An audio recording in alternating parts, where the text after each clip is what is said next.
Hey everybody, this is Emmy Thomas. I'm here with Sergio Mendes. Sergio Mendes, I'm going to ask you what I ask everybody. What is it like to be you? I would say that it is all these equal parts. It's fun, it's confounding, it's full of conflict. I can be conflict seeking. But more than anything at this point in my life, I'm just relatively chill and always curious. My tagline when I used to be on dating apps was eternally curious, and I don't think anything describes me more than that. And I've been like that since a kid to this day, and it drives people crazy, but that's me. So that's what it's like to be me. I love this about being eternally curious. That would probably like ping my interest if I was looking at a dating app. I myself too, I love to be tickled, like surprised, not tickled physically, but like Mhm. tickled pink. Like if something surprises me about life, I'm like, this is great. This is a Yeah. good day. Have you Hmm. seen the TV show The Residents? No. It's a murder mystery that takes place in the White House, and she's also an avid bird watcher. And so she's constantly just talking about birds, and like the guy's like always a good day when you see an owl. Oh, is this the girl that was in Orange is the New Black? Yeah, I think so. Yep. Yeah, yeah, yeah. Funny Yeah, story. I go ahead. met her one time. My partner and I met her in Brooklyn. We were in this festival called Afropunk, and she was there just like enjoying the music. And we were like, yo, that's her. I don't remember her name. I suck with names, but she was super nice, super sweet. But no, I know the show. I just haven't seen it. It was on Netflix, right? Yeah, it's really good. She's really good in it. But yeah, it is interesting. Um, Sometimes I think that, always a good day for these things, like the days that seem most rewarding often involve something new. And so it's Yeah, hard not to chase that. exactly. And I don't know. I feel like it keeps you young. And just, I mean, the world is so fascinating. So why would you ever stop with, I don't know, like if you're not curious, I feel like you're just hitting a dead end and like that sounds boring. Yeah, I agree. Yeah. You know, quick sidebar. So let me tell you a little bit. So we were actually talking about this before we started, but more recently found out about my diagnosis. So, and I can talk about how I went there, but I found out when I was 48. I'm now 50. And my entry point to learning more about it was first through Patrick Gagney's book, and then it was your book. And I was so fascinated that both of you are religious. And I as part of, I don't know, maybe it's just my flavor of it, like structure and norms are so hard for me.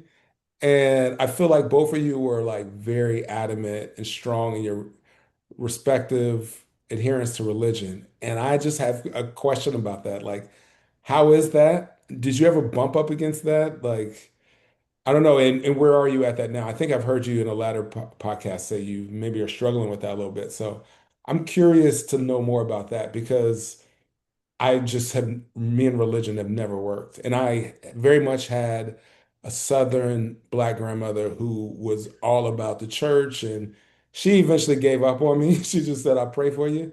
But yeah, I didn't know it then. I mean, I'm literally a kid saying this shit doesn't make sense. I'm out. Yeah. And I'm so curious how you and others with a similar diagnosis carry on in such a framework.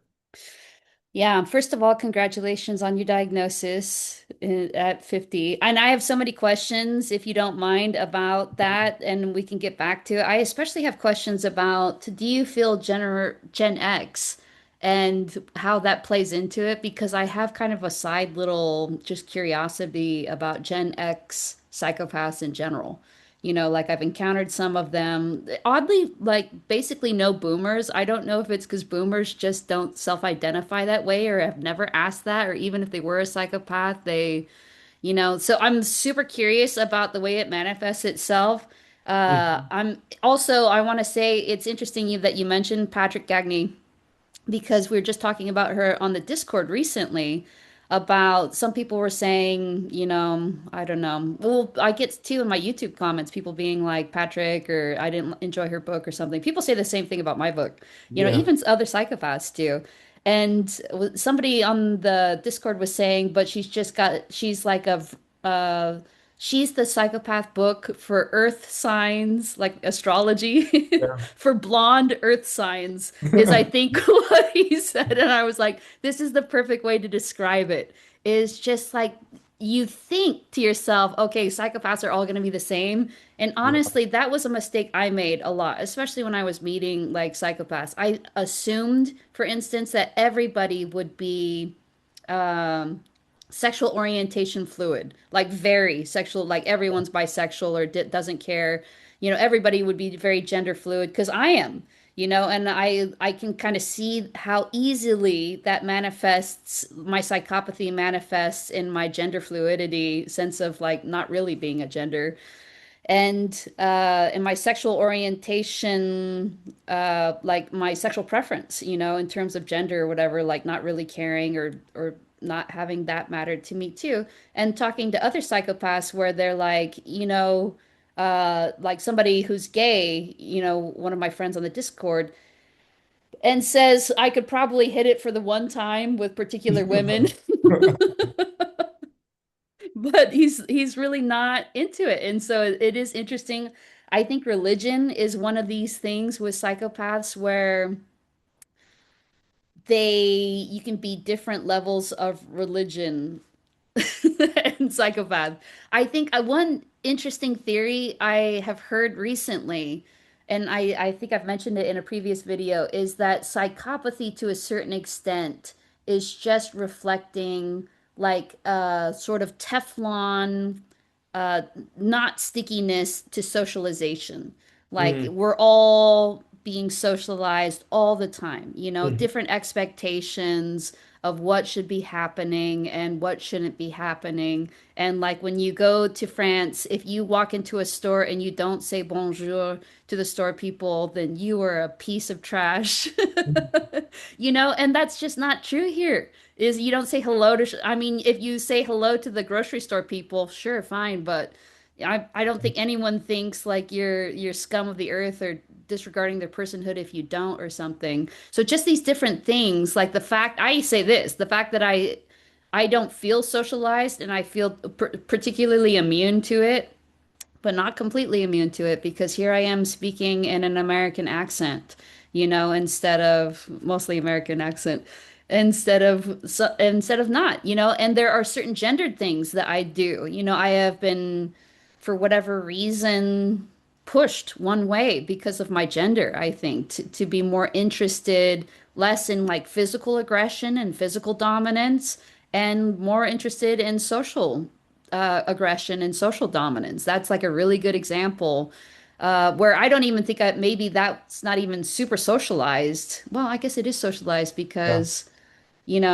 if there were more, female boxing or something when I was growing up, maybe I would have done that. I always wanted to do, interestingly, roller derby because Yeah. that's like oddly was an aggressive sport that was available to me as a woman. Like Yeah. roller derby was female for a long Yeah. time. And then I thought, I my genius is already wobbly. I don't need a bunch of head injuries. Like I'll get knocked one way or the other and just turn into somebody who's crazy. Like actually crazy, not just a psychopath Uh, crazy. I don't think there's any way to escape socialization. I mean, we're just Yeah. exposed to other humans all the time. But can I say, I mean, the fact that you had a Southern black grandmother and you were zero religious suggests to me Yeah.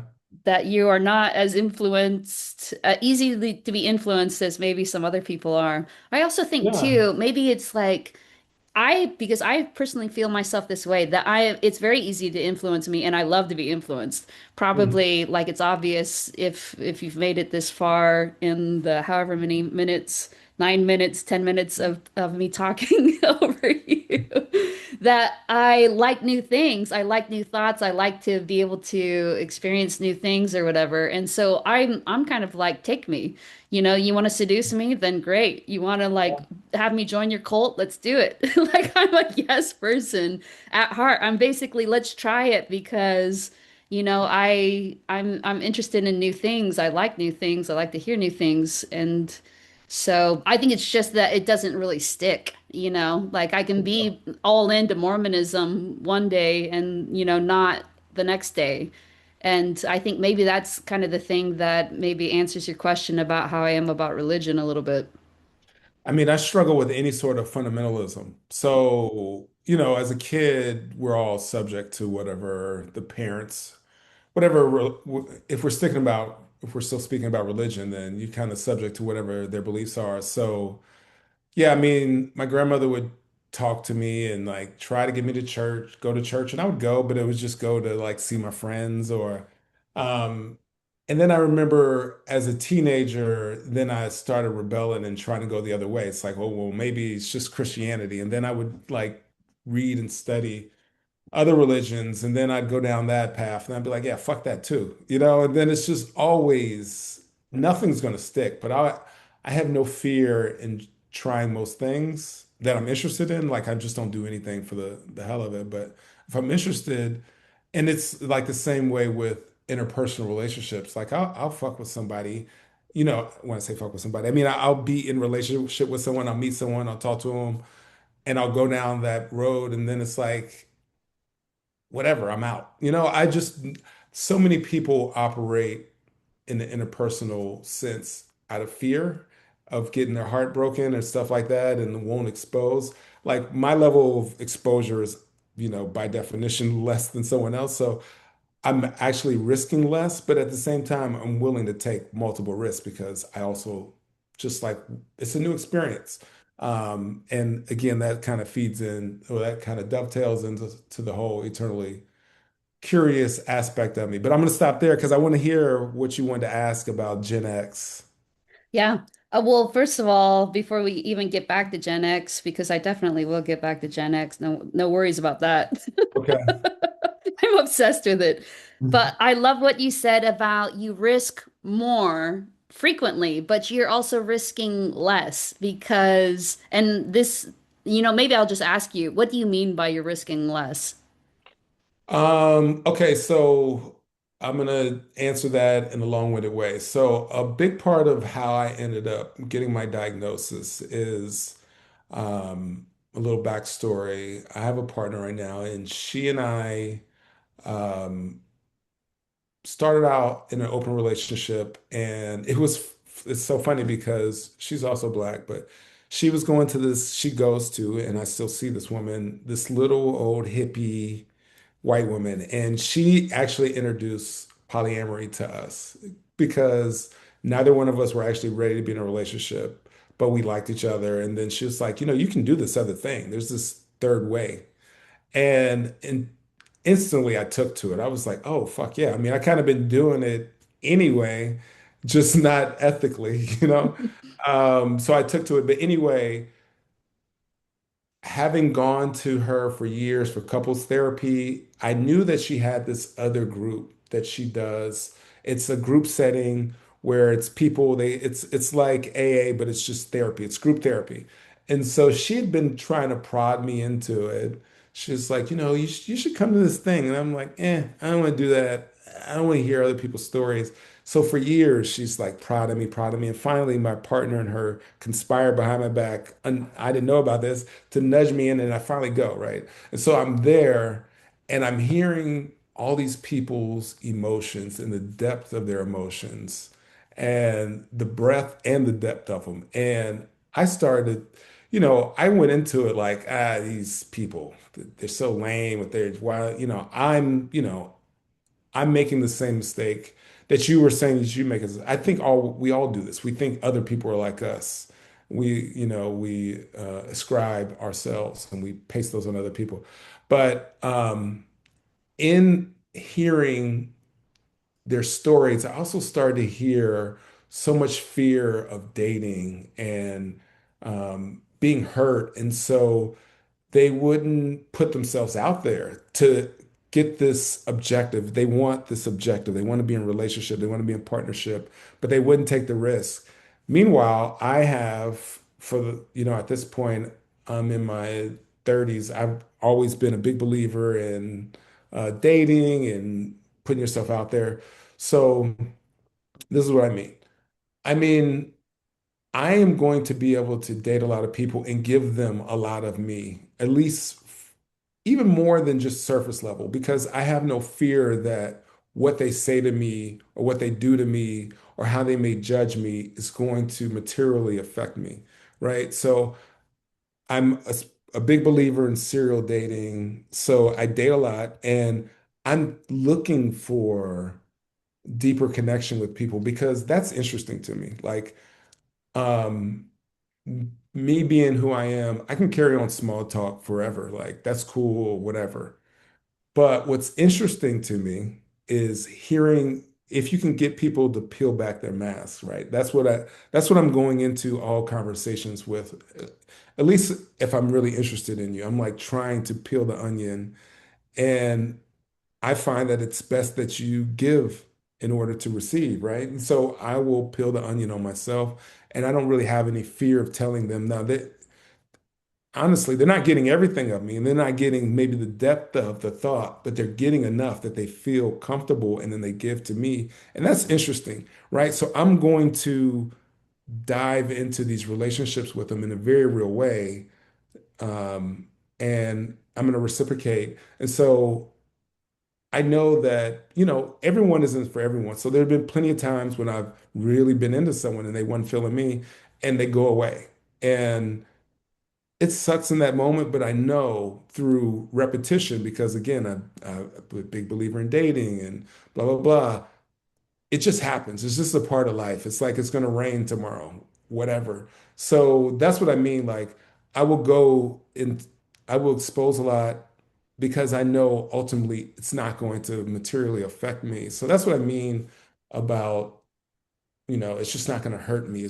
And I just find it so interesting that people aren't willing to just play that game because it's just part of life in my eyes. But at the same time, I get it. Like, people take it so much harder. So the marginal hurt that they experience is so much greater than mine. And that keeps them from doing the thing that I think they should be doing. But does that answer your question? Yeah, a little bit. It reminds me, I did a Tony Robbins seminar like in February or something, and so many of the people, it reminds me of your group therapy story. So many of the people are angsty about relationships and they want to find love and, a soulmate or something and really real intimacy and passion and love and, like great sex and everything. And they're like so afraid to Yeah. do anything about it. They're Yeah. like, I was talking to these people in these little breakout sessions. We had several like every day or something. And I was like, oh, here we go again, talking about how we would love to have this happen to us. Yeah. And we can't, we feel so paralyzed and you say it's anticipation of being hurt. I think it's fear. Like, are Yeah. they really getting that hurt? I'm curious, normal people. Are you guys getting so hurt They that seem like it. it seems they go into it like coming out of it as if they've been like in a war zone, Hmm. and like had like rubble fall on them and were stuck for like 18 hours in the rubble or something. I'm like, is that really how it feels? Or are you guys kind of like talking it up a little bit? I'm genuinely curious. I mean, I was very dismissive of it until, I mean, being exposed to people, and these are people like we would not cross paths were it not for this group. So it's a good cross section of different people. I think they're genuine, and the amount of tears, and it's good practice for me because it teaches me a lot of patience with people, like to just trust that this is real. They Yeah. have no reason to like be faking with me because we won't see each other. We don't know each other.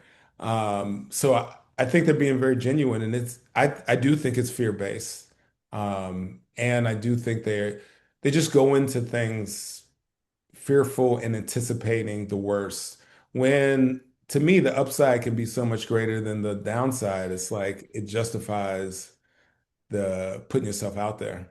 You know, can I say though that I don't doubt that they are broken up about it, but I actually wonder if some of the broken up about it is just again fear that they're Oh not yeah, going to get the thing again. They yeah. experienced the thing, and now that that thing is over, they're heartbroken, sure, but I also think they are freaked out Yeah, is yeah, my yeah. guess. And I'm even some psychopaths, you can get this if they're like going through the reckoning or something, they can feel it like deep in their loins, this loss of a person and this fear that they'll never have intimacy again. But I agree with you that this idea that you have no fear that it will materially affect you in this sort of fear of dating and kind of this there's that, but there's also this huge, so there's a lack of a stick, that you Mhm. experience, but there's also what you understand to be correctly, I believe, this huge carrot of if you are willing to put yourself out there, then and you're willing to play the numbers game, then you will find it's just greater success. It's like Yeah. more likely. I don't know why people kind of get fixated on one particular person, even with my girlfriend. And this kind of reminds me of what you asked with religion too. I wake up every morning and decide to be with her again. If it was Mhm. not working or she thought it wasn't working or something, I understand that it's just a day-to-day thing. I have like no need to have it appear more certain than that. And it really is the appearance of certainty. Because the truth is, there is no certainty about Yeah. tomorrow. That's like the thing that we're least certain about is tomorrow. Even more so, maybe 5 years from now, we're less certain. But any future thing is going to be inherently less certain than anything we're currently experiencing or in the past. And even the past is not as certain as we think it is, and the present isn't as certain as it is. But I think a lot of times people sacrifice so much for the illusion of certainty, and that troubles me because I think it's really like somebody selling you snake oil, except it's you selling yourself snake Yeah. oil. Like it's one of the worst things that you can do to yourself. It's one of the most self-sabotaging, like self-mutilation things you can do is to think, hey, if I just kind of sell myself extremely short about certain things, then I'm somehow protecting myself. Protecting Yeah. yourself from what? From success?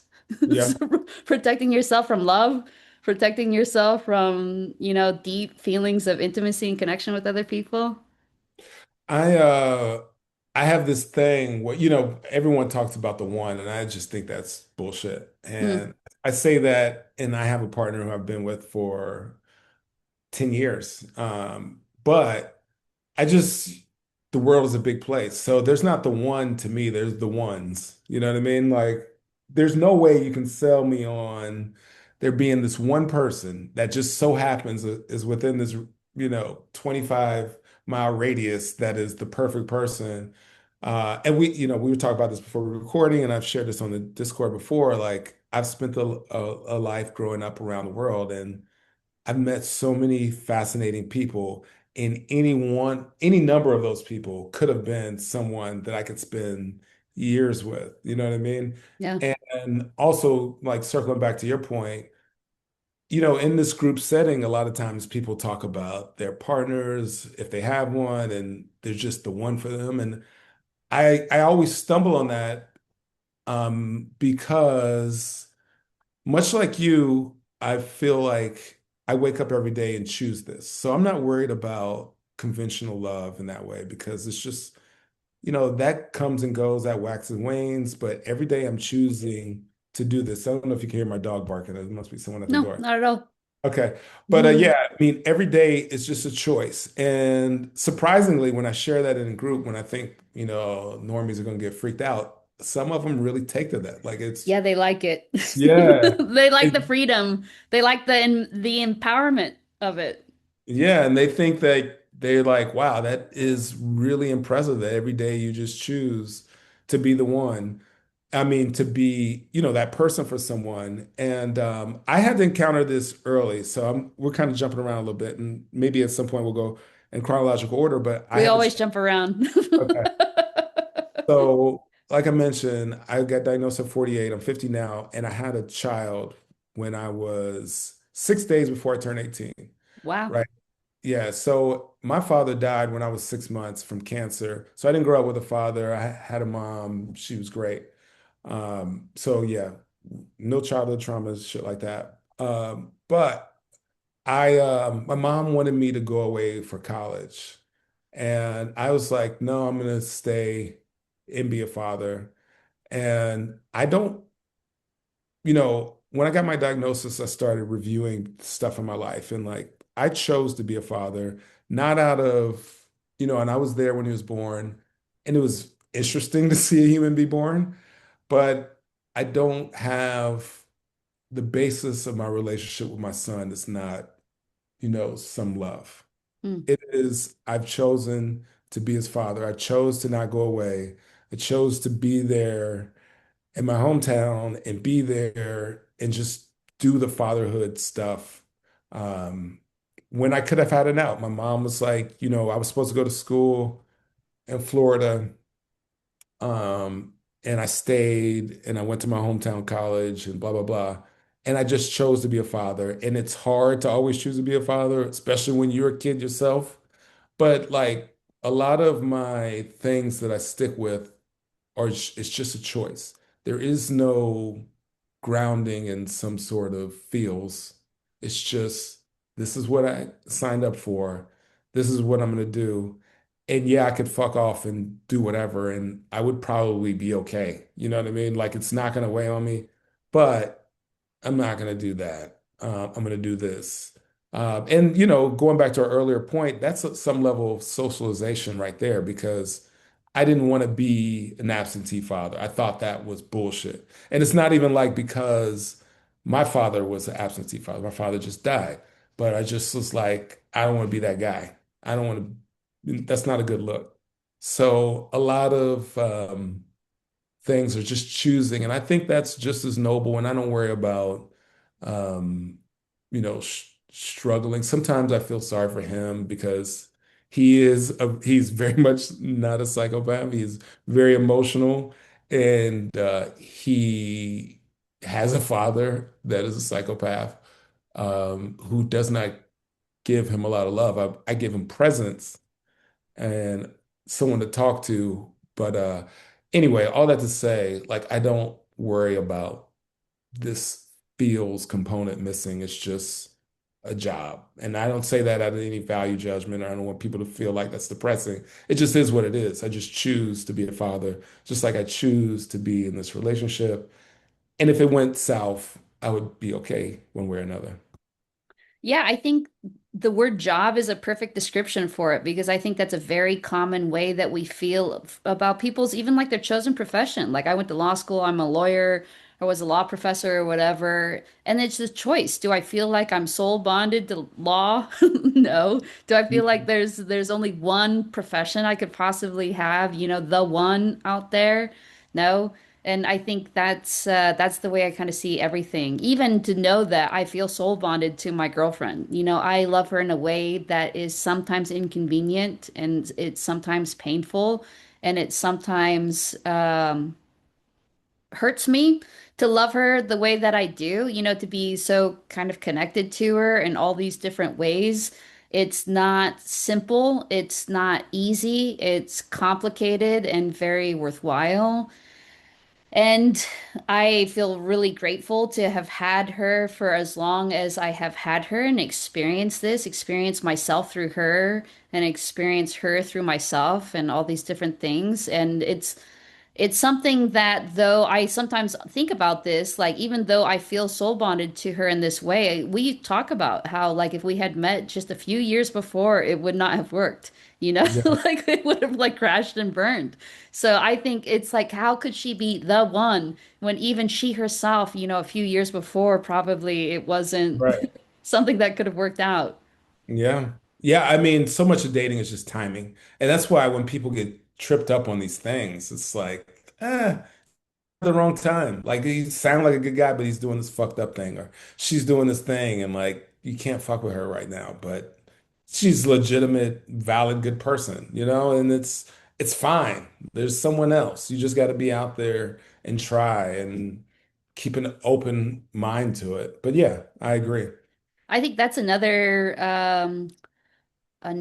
good argument for your suggestion of just kind of putting yourself out there. This idea that somebody could be, Mr. or Mrs. Right or whatever, but not be Mr. or Mrs. Right now.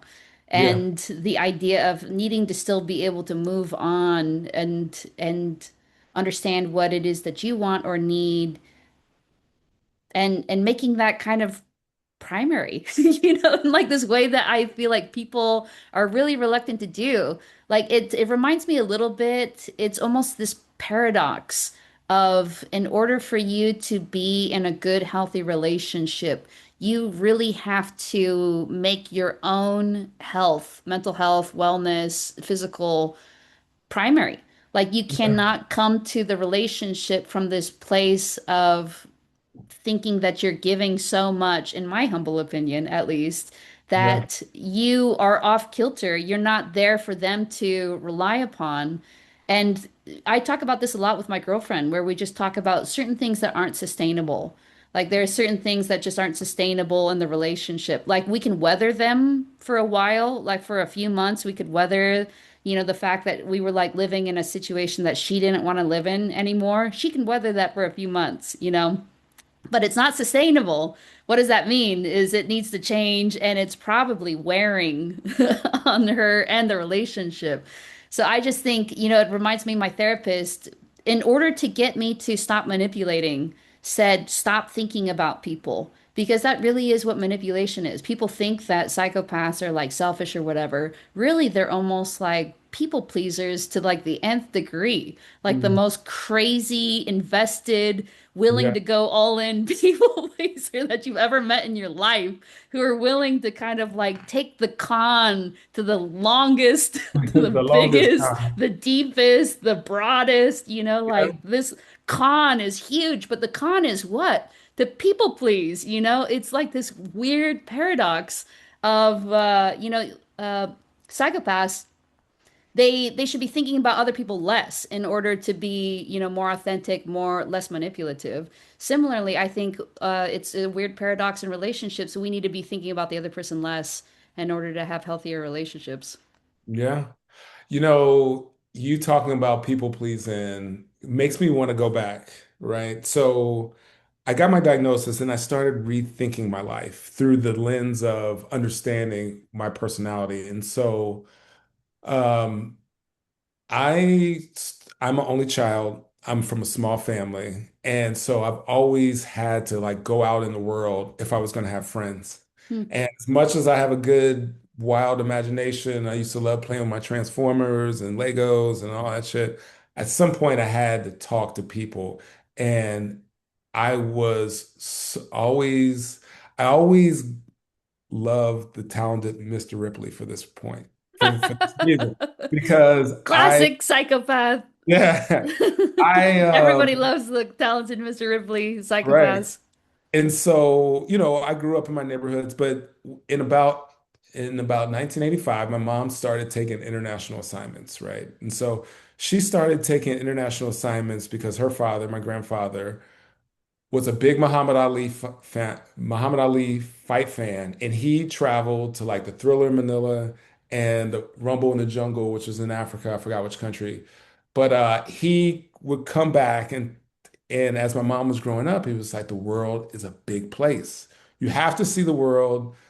What's happening in America is whatever, and experience for Black people is different. So he was like, it's not like this everywhere. You should see the world.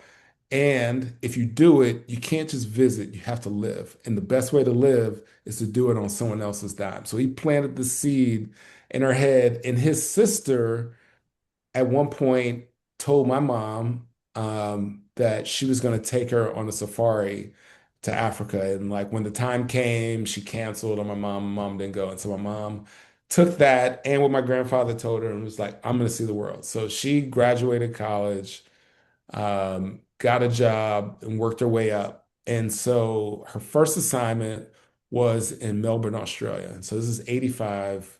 Um, I was living in Ohio, and she just came home and she was like, I got news. We're moving to Melbourne, Australia, and we're going to be there for at least a year. And so she brought Mhm. me some books about the Great Barrier Reef and other shit. And I was so freaked out about jellyfish. I was, what, for whatever reason. I'm And still freaked out. yeah, that really stuck with me because they got man of wars over there. And like They'll Australia, kill you. Absolutely. yeah, they have all sort of shit that'll kill you. So anyway, we go there, and I one of the first realizations I had as a kid, and I still remember this, is okay, what I thought was cool in Ohio, they don't give a fuck about that here. Like this, they operate on a totally different system, and like I had no problem shedding everything that I knew, and it was like teach me all the things young Australian kids, and I picked up everything and I gave them who I thought they wanted to be,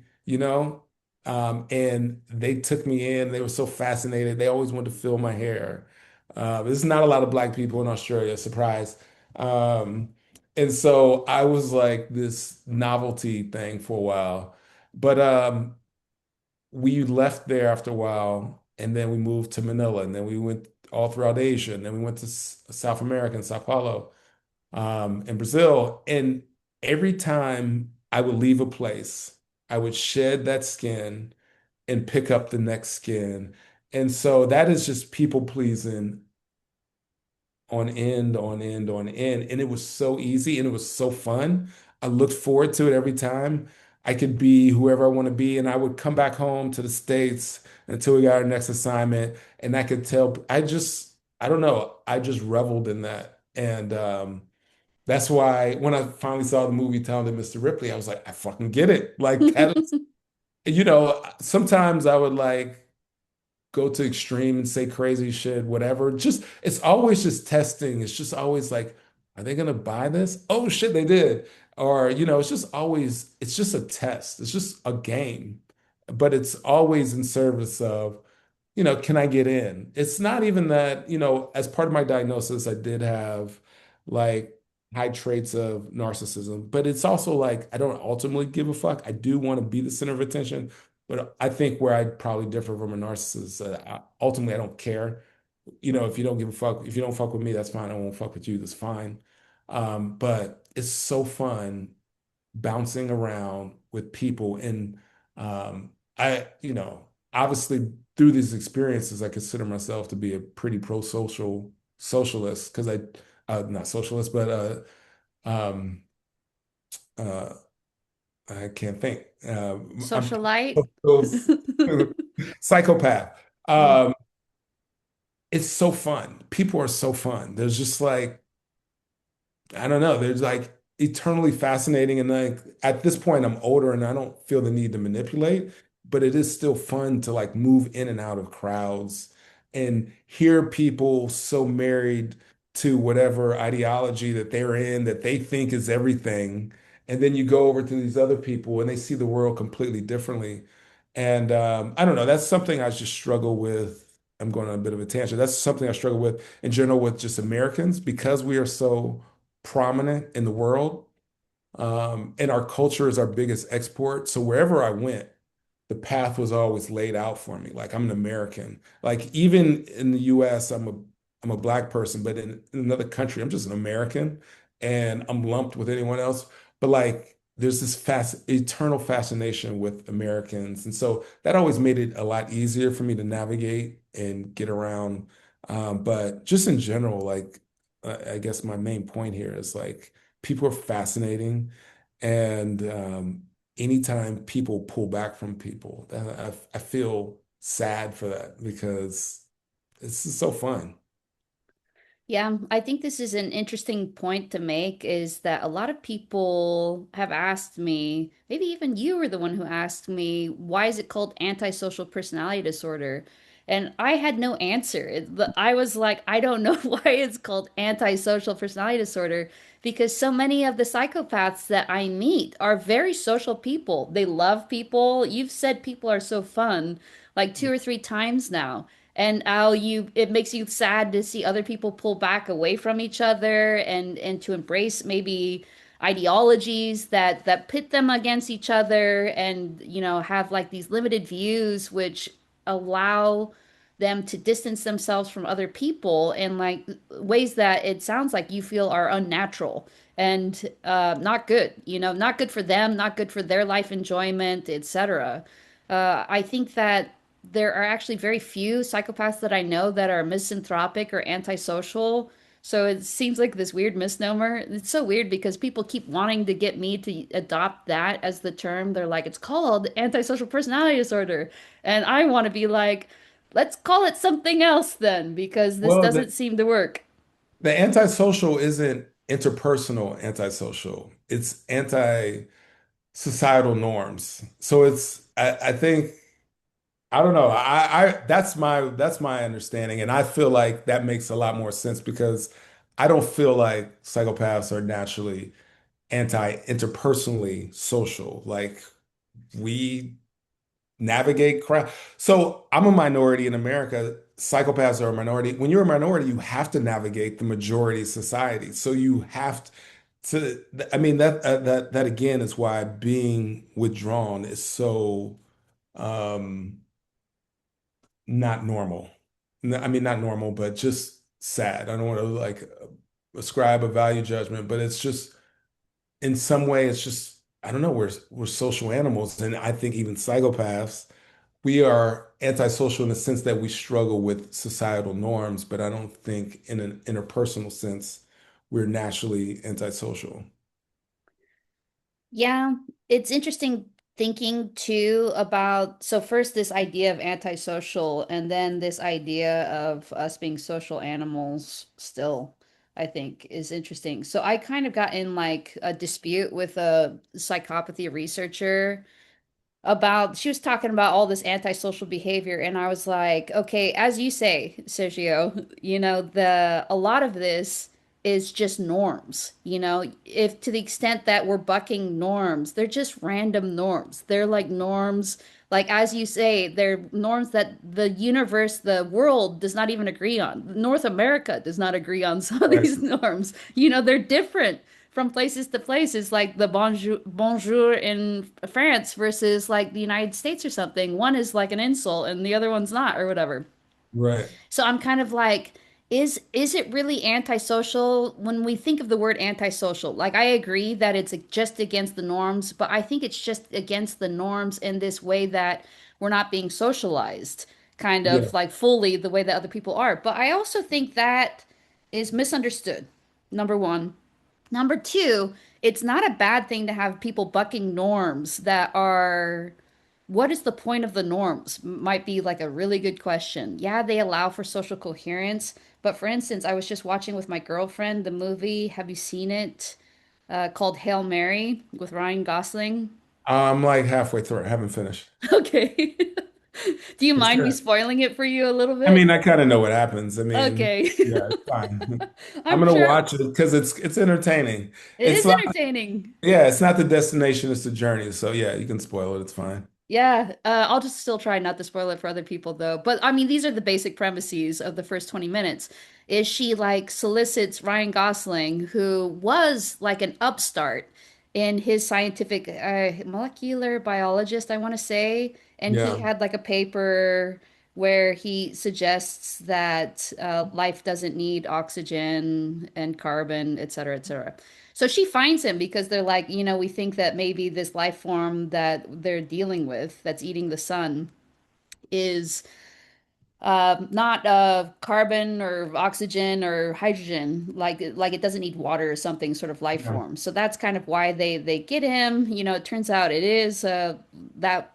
But the reason why she keeps him on is because he bucks his discipline, and gets in trouble and kind of gets ostracized for like advocating this. He turns out to be kind of wrong, or maybe he's not, because the rock guy, spoiler alert, is I'm at probably, that point. Him and the rock guy are talking where they're yeah, yeah. Well, and who knows that I kept expecting them to kind of come back to that, and they never do. Like, is the rock guy water based? or is he not? So it's interesting, like maybe he is correct, but the reason why she ends up choosing him is not just because of his knowledge, obviously, but his willingness to buck trends. And he actually says the reason why he gets ostracized and blackballed is because he says regarding the dominant person in his field that he's a waste of carbon. And then people are Yeah. like, no, we're going to blackball you. And then he ends up teaching middle school science, right?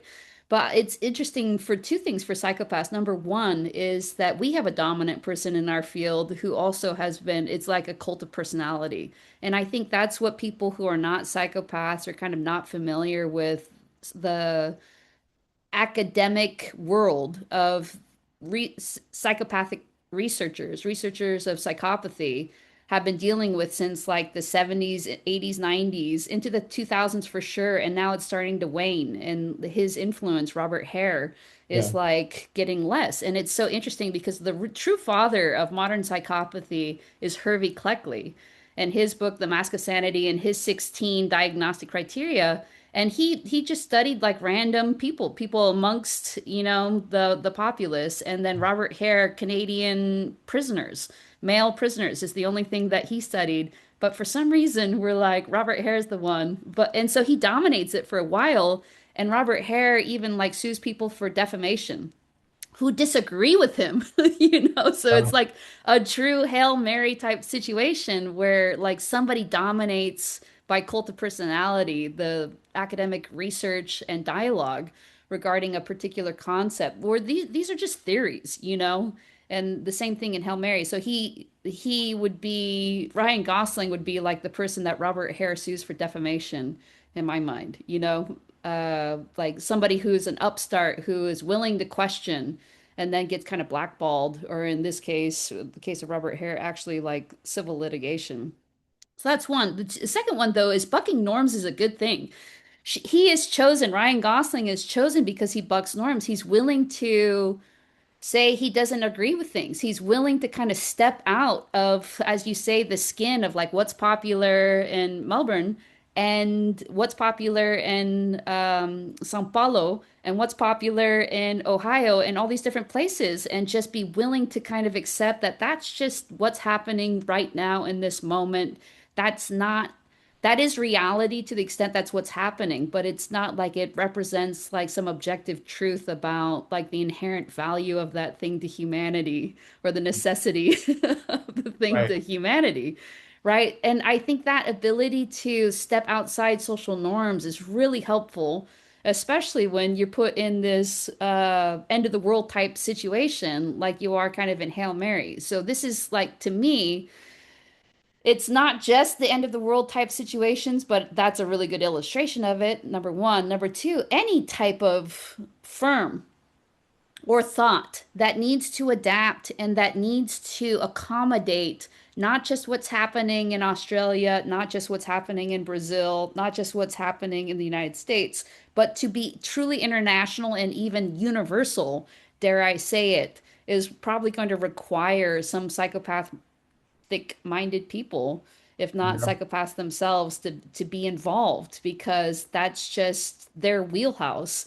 And it's the other people, when your story about these like Australian, so you leave Ohio, you leave Yeah. everything that is like considered cool to a teenager in Ohio. You go to Australia and they don't care about any of it. It totally reminds me of this girl that I was a exchange student with in Brazil, who in Brazil she was also from Ohio, or had lived in Ohio, or I'm not sure if you're from Ohio, but she had been in Brazil and she abandoned the American ways, but she adopted the Brazilian ways. And she was buying all these like really expensive name brand stuff that wasn't name brand in the United States, just name brand in Brazil, like spending $300 on like a windbreaker that said Triton. And it's like, why? Like to be cool with these Yeah. people for the next 2 months that you're here or Right. something, and then you're gonna bring that jacket home with you. It really gives you like insight. It's one of my favorite things about being like amongst the world, as your grandfather said, is you understand better like the stupid things that you get up to. Yeah. Yep. The things that you just uphold for no, and it's totally arbitrary, even though it feels so real. It's antisocial though to not. Right. So then you're like, well, I don't know. Do I want to be labeled antisocial? I do, continuing the thread about socialization, there are times when I feel the pull of, well, this is what you're supposed to do. You know what I mean? But I can't remain in that setting. At some point it makes me feel claustrophobic. And then I remember the arbitrariness of it all. And it's like, yeah, fuck that. Let me just do something else because why not? You know? My biggest problem when I go home to visit friends in Ohio is, and this is just with anyone, is when people get married to some period in their life and everything harkens back to that. And like, they're like, hey, you remember blah, blah, blah. And I'm like, no, I don't. Life just keeps moving on. And like, I don't know.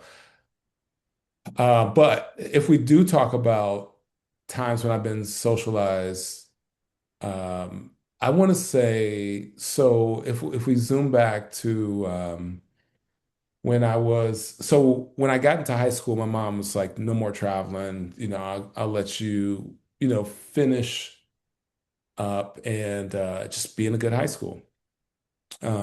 So it's funny because I was in this one neighborhood high school, and then my mom sent me on this was like between my freshman and sophomore year, I went on this Black college bus tour where you just like go to see HBCUs and maybe you'll go to one. And I remember I was on the bus with these girls and they were cute and they were funny. And I was like, yo, I need to go to school with them. And so I came back home. I was like, Mom, I'm gonna go to this school. And she was like, what? And I was like, yeah, I'm gonna go to school. You had to test into it. I tested in the past, it was fine. And it was a city school. It was like, I'm just going to say my city. I was from Cincinnati. So it was a Cincinnati public school. And most of the public schools, like in a lot of big cities, Cincinnati's not that big, but it's a city school. They're kind of rough, but this was a nice school. This was like the school you had to test in. But I was around a lot of city kids. And I was like, well, I want to be a fast little city kid. And so I was like, what can I do to like, I don't know, kind of be cool? I was like, well, I'm gonna start selling weed. That'll give me some social cachet. And so I started selling weed and I got really good at it. And so I started selling weed all the way through in the college. I basically paid for my bachelor's with that. Well, my mom gave me money for school, and then she got married to some jerk, and he like fucked up a lot of the money, and some of my money got lost. So the last 3 years of my college, I paid for myself, and I got really good at selling weed, and I got really into. Now this is totally the antisocial. This is where the antisocial can take you left really quick, right? And so.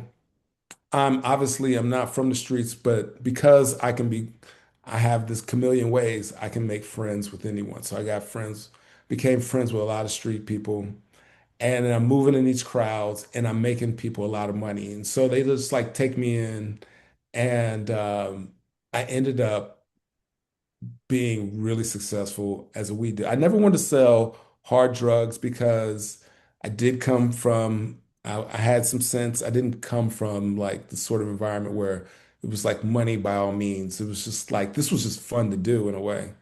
Right. And so I had a lot of friends who sold like cocaine and shit like that. But I was like, if you get busted, it's a felony.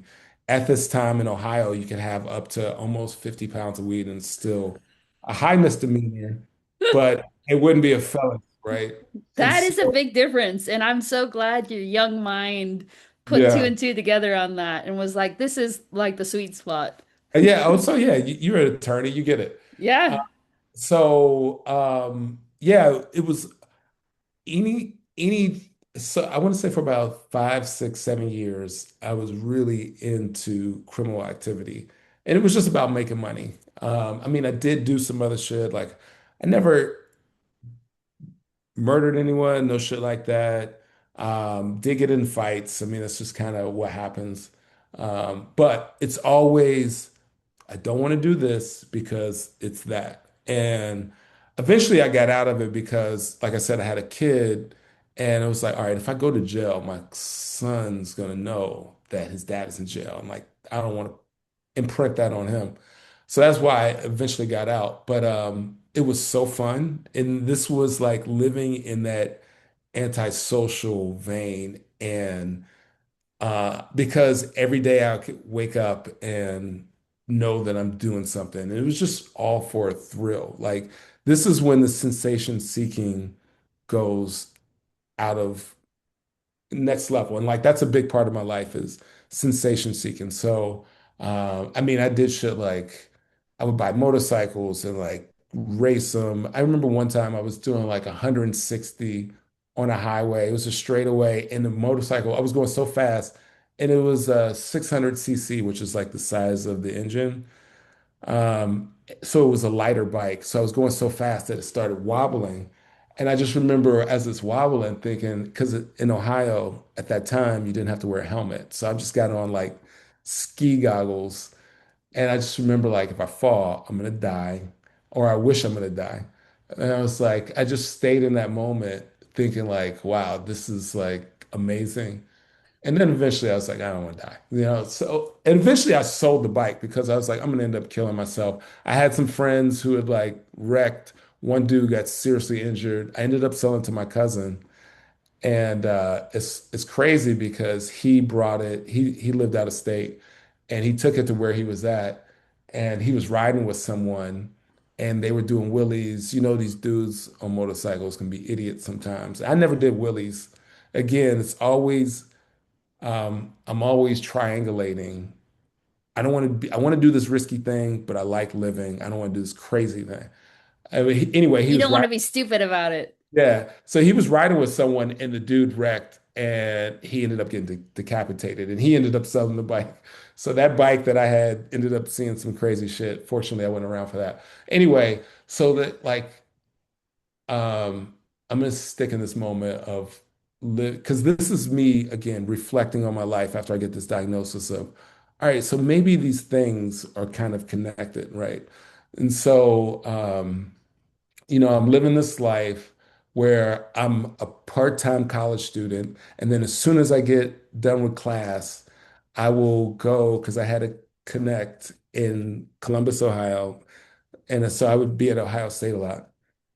Um, and I would go buy like 100 pounds of weed and I would drive it home and I would sell it and I would make approximately between 100 and 200 a pound. And so I would like make that money in within 2 days. And then I would just like, it was just a thrill because I am money motivated, but money to a point loses its meaning too. Like the thrill is getting it. It's not keeping it. That's why so many people who make fast money end up fucking it up. I remember one of the realizations that I had when I was living in this world was the most dangerous people to me weren't necessarily people like me. It was people who were super emotional Mhm. because I could never really put my thumb on how they would act. Like I definitely had some people in my circle who ended up getting killed, killing people. And every time they were very hyper emotional people who would take offense to something and then they gotta do something and then it escalates. And I mean, eventually that was a part of my reason. It's like, all right, I don't like being around criminals. A couple times I went to jail for other stuff, like nothing minor. I mean, nothing major.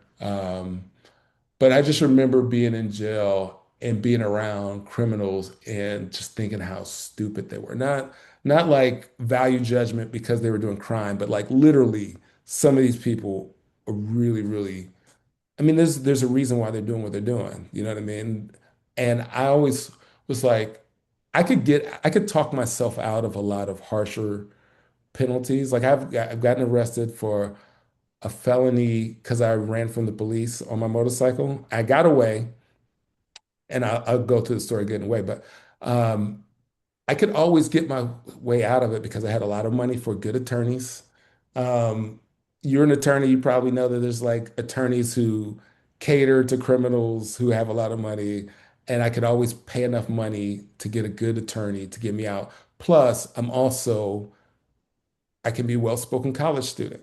Even though I'm a black dude and like, that comes with challenges in the criminal justice system, I could play the game and get my way out of it. Like, this can't be, this was this mistake. And like, I would get out of it all the time. So nothing ever stuck, thankfully. I mean, if you look on my criminal record now, all these felonies that I was arrested for, they ended up getting knocked down to misdemeanors and they're like so nondescript. Like the felony when I ran away from the cops, I was on city streets doing almost 100, going through multiple little townships. So I had multiple townships of cops chasing me, but it was happened to be in a little city that I had lived in once, this little city in Cincinnati called Forest Park.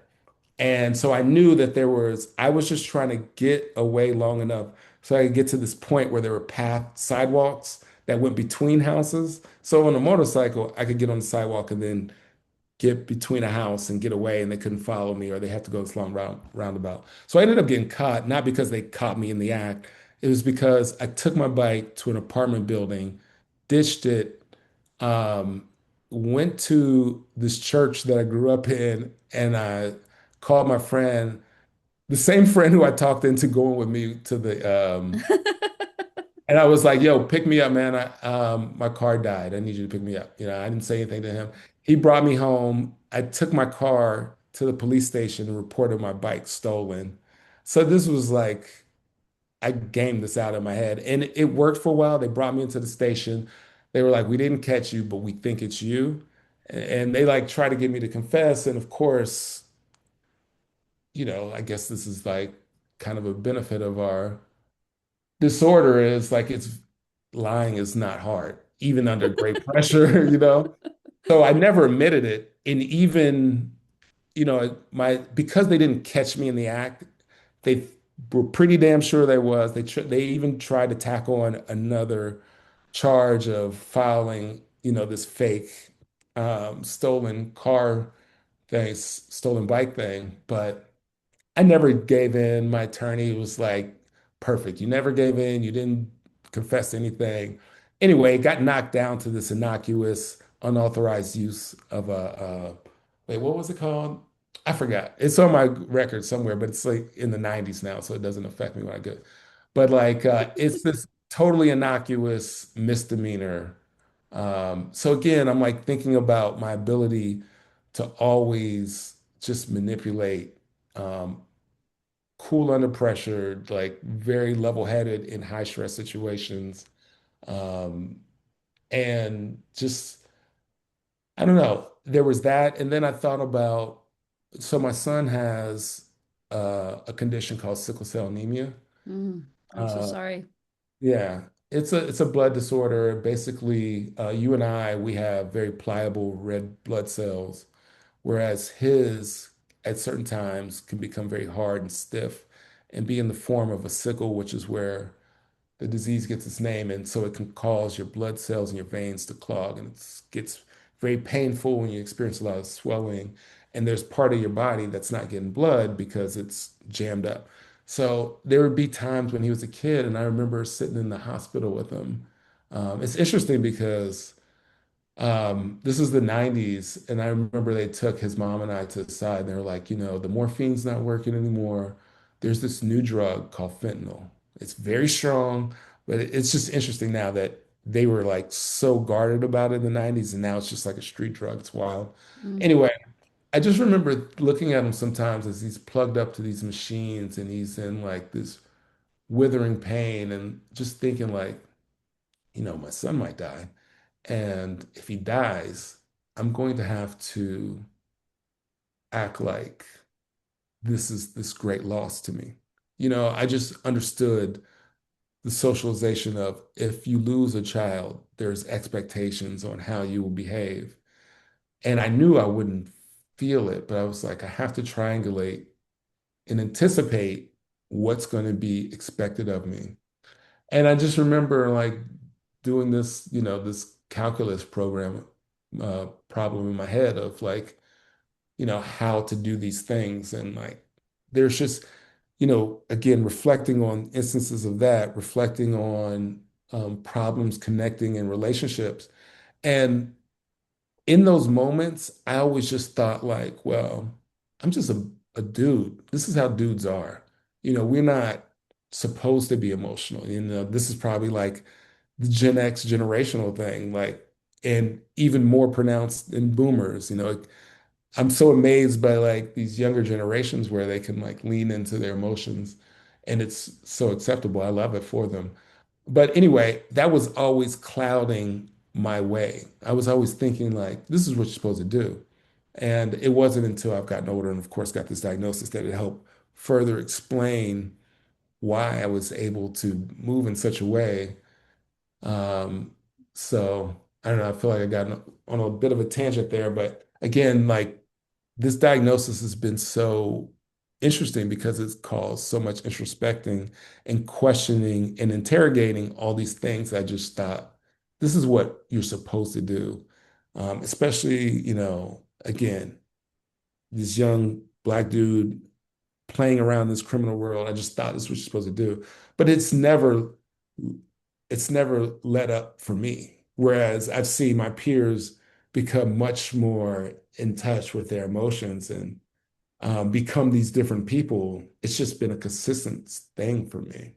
So, it's for that reason I'm very thankful for my diagnosis because it does give me, again, I'm curious. So this was like answers to this curiosity that kind of arisen. And again, it was recommended to me that I check it out, and I'm glad I pursued it. It's interesting what you say. This like your thoughts about socialization are interesting to me because you can see different angles of it. But I feel like those angles do not have like an internal coherence yet. The role of socialization that socialization has played in your life. It reminds me, so my girlfriend is from the Midwest as well. And sometimes she will also say similar things like this is just the way things go or something. But then she'll also like really be down on Midwesterners for that attitude. She'll be like, Yep. "Oh, nothing could have been done." This person who had every heart attack symptom in the world, but still went out and mowed the lawn instead of going to the hospital. But the Midwesterners are like, nothing could have been done. It's so tragic that he has like this teenage son, that now has no dad or something. Or like people, suicide is another common one. Nothing could have been done. We just left the guns out and Yeah. completely accessible. Nothing could have been done for a motorcycle accident. They didn't wear a helmet and they were driving drunk. Nothing could have been done. So she hates that part of it, but here and there she will almost rely on some of those tropes, hmm I think, to kind of avoid certain things is what she will, that's what I notice in her. Like she doesn't care about the trope unless it benefits her in some way. Gives her like an excuse for something, maybe gives her a place to hide, even hide from herself. And then she like pretends as if the trope were like some objective truth. And it's like, well, I mean, I'm not the one making this stuff up. These are just the realities. The reality is that, for instance, we have to do this particular thing because nothing can be done about it. Yeah, I mean, yes. Just first of all, yes, it is. And then, you asked me what it's like to be me. I do live in conflict, and I think we all do, and I just think that's normal and that's okay. Like I'm at peace with that because there are times I'm just like your girlfriend. Like I like to clown my Midwest friends who are still there, who live in these realities, but at the same time, I feel very at ease sometimes falling back into norms because while we can do it, I think it's like, there's this notion that willpower is a finite resource, and our antisocial superpowers is also a finite resource. Like I'm not totally immune to whatever pressures, whether external or internal, that you feel as you break these norms. Like, so sometimes it's cool to just, sit back and live in it as long as it's acceptable. It's like when I love seeking conflict and I love being contrarian, but like again, it's a finite resource. Like sometimes it's just like fuck it. Okay, that's what you believe, or this is what I want to do, and this is what's expected of me. That's fine. Like whatever. And also I don't have to like bring it into my soul and make it my being. Like, all right, I'm gonna just roll with this norm because it's easy and that's fine. But internally, I know this is some bullshit and like whatever. I don't know. That's kind of how I look at it. Yeah. So to give you an example of one that I've asked her about kind of recently, like in the past week or two, she used to, when we were first dating, she was involved with this restaurant chain that's like kind of rough and tumble, like kind of famous, and kind of famously hard to work at, especially in management. Part of the reason why is that the quality of the restaurant worker at this particular restaurant is kind of considered to also be a little bit rough and tumble. Like they have some difficulties that they kind of don't control, maybe don't have like reliable transportation, have childcare issues or something. So there are just like a lot of inherent challenges. And I asked her, and they're like famously open on holidays.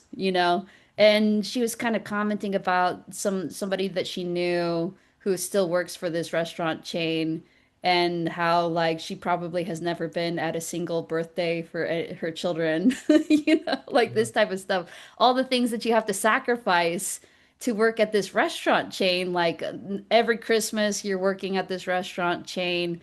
And I asked her, but do you think that, when we were first dating, you were so committed to them, you wanted to like go up the ladder, climb up the ladder and become like the master of all managers in this particular restaurant chain, like that she would like cancel on me. I'd be like flying out there and she'd be like, "No, I got, I have to work," or and then if I pushed back and said like, "Don't do you really care about this?" She'd be like, "Now you're kind of like messing with my livelihood." Like she would kind of be like take almost like this weird stance of defending them from me who's just like doesn't number one doesn't even care. Number two is just kind of like whatever. And so it was very, let's say, convenient and almost like strategic.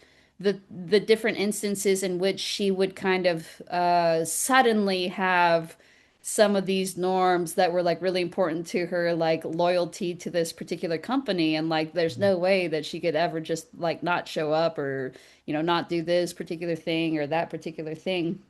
And I asked her, do you think that this was just easier for you to have this type of job rather than not show up for Christmas? Like, do you think that this was just a convenient excuse so you didn't have to give boundaries to your family members and be like, we're not going to yell at each other at Christmas. Instead, you just were able to just not show up. Like instead of you having your own personal boundaries, like your own like internal skeleton, you had like almost this exoskeleton of this bizarre job that allowed you to behave in like ways that actually were convenient to you. Like it was like very opportunistic, Yeah. like the way that you kind of either ignore the norm or suddenly the norm is like sacrosanct and there's no way we could possibly do anything. I wonder, does that ring true to you at all? Can you recognize yourself in any of that?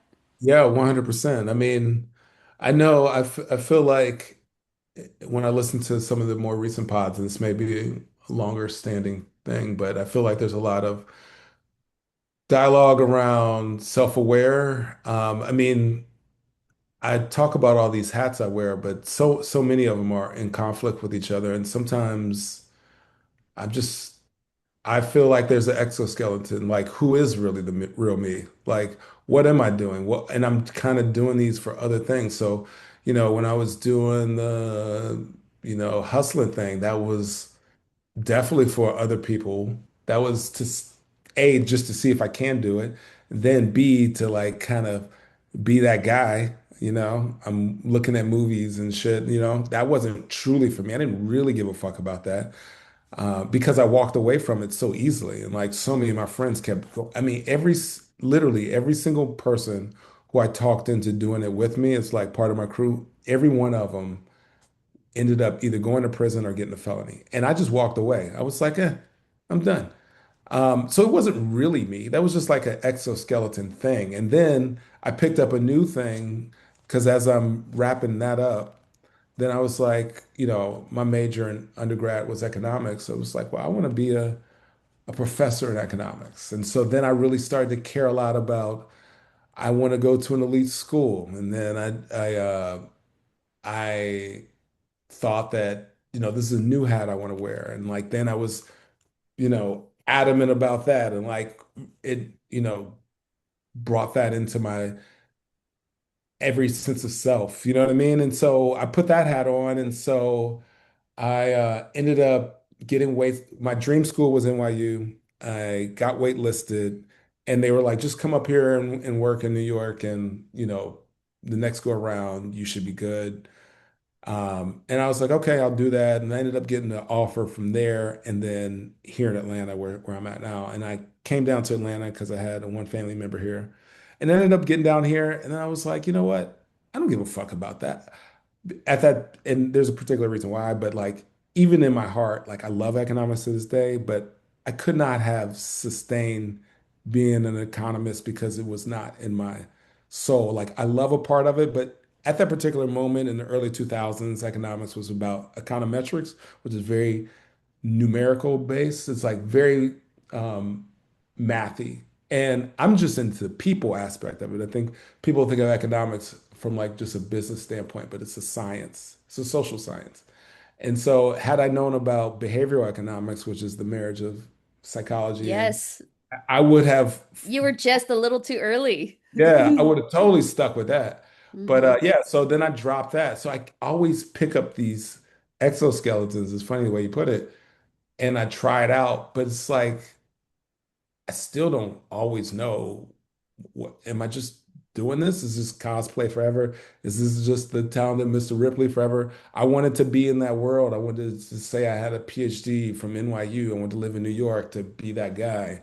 But like I don't know if that was genuinely me because then I moved to Atlanta and I started working in finance and then in tech. And then I was like, well, this is who I am. And I'm just going to do this. And um, I don't know. There's not always a true north, and even at this stage of my life, you know, when you start getting thinking about the end of your life, it's like, well, who am I?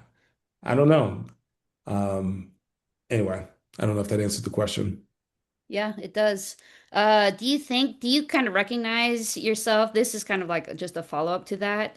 Do you recognize yourself ever sometimes strategically using the exoskeleton against people's expectations? Like where you don't want to enforce a boundary, and so you use some of the bullshit of the exoskeleton to enforce the boundary for you? Yeah, 100%. Yes. It's a good, it's like again, I said confounding and conflicting because I like people close, but ultimately I can't always sustain that. So the good exoskeleton is to like stiff arm you away or stiff arm expectations away. And just kind of yeah, yeah. And even give yourself plausible deniability, right? Like, oh, you knew that I did travel for work, Yeah, yeah, whatever it is. exactly. As I got older, I started to in order to I became a big fan, and this kind of goes back to what we were talking about with dating. It's just like setting expectations. Like this is me, this is what I like, this is establishing some people would say barriers or expectations. It's just like an exoskeleton. Like, and if I do this thing, it's like, hey, I told you. And I don't know, sometimes I become real dogmatic about that shit, but really I don't care. It's this weird thing because I can become really dogmatic about shit, but if you challenge me on it, it's like, you know what? That's actually a good, valid point. I don't care anyway. Okay, sure. Let's whatever. Um, I think the exoskeleton is a good way to navigate quickly, but it's just like an exoskeleton with slime. It just allows you to like move through things and not get caught up on stuff and not always engage. Um, I don't know if that makes sense.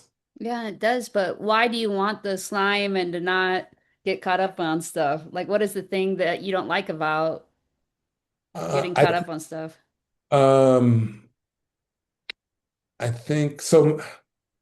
I have this thing that I think I get from my mom. My mom is like, now that I'm a little bit more educated about the disorder, I see her traits. I wouldn't say that she is a psychopath.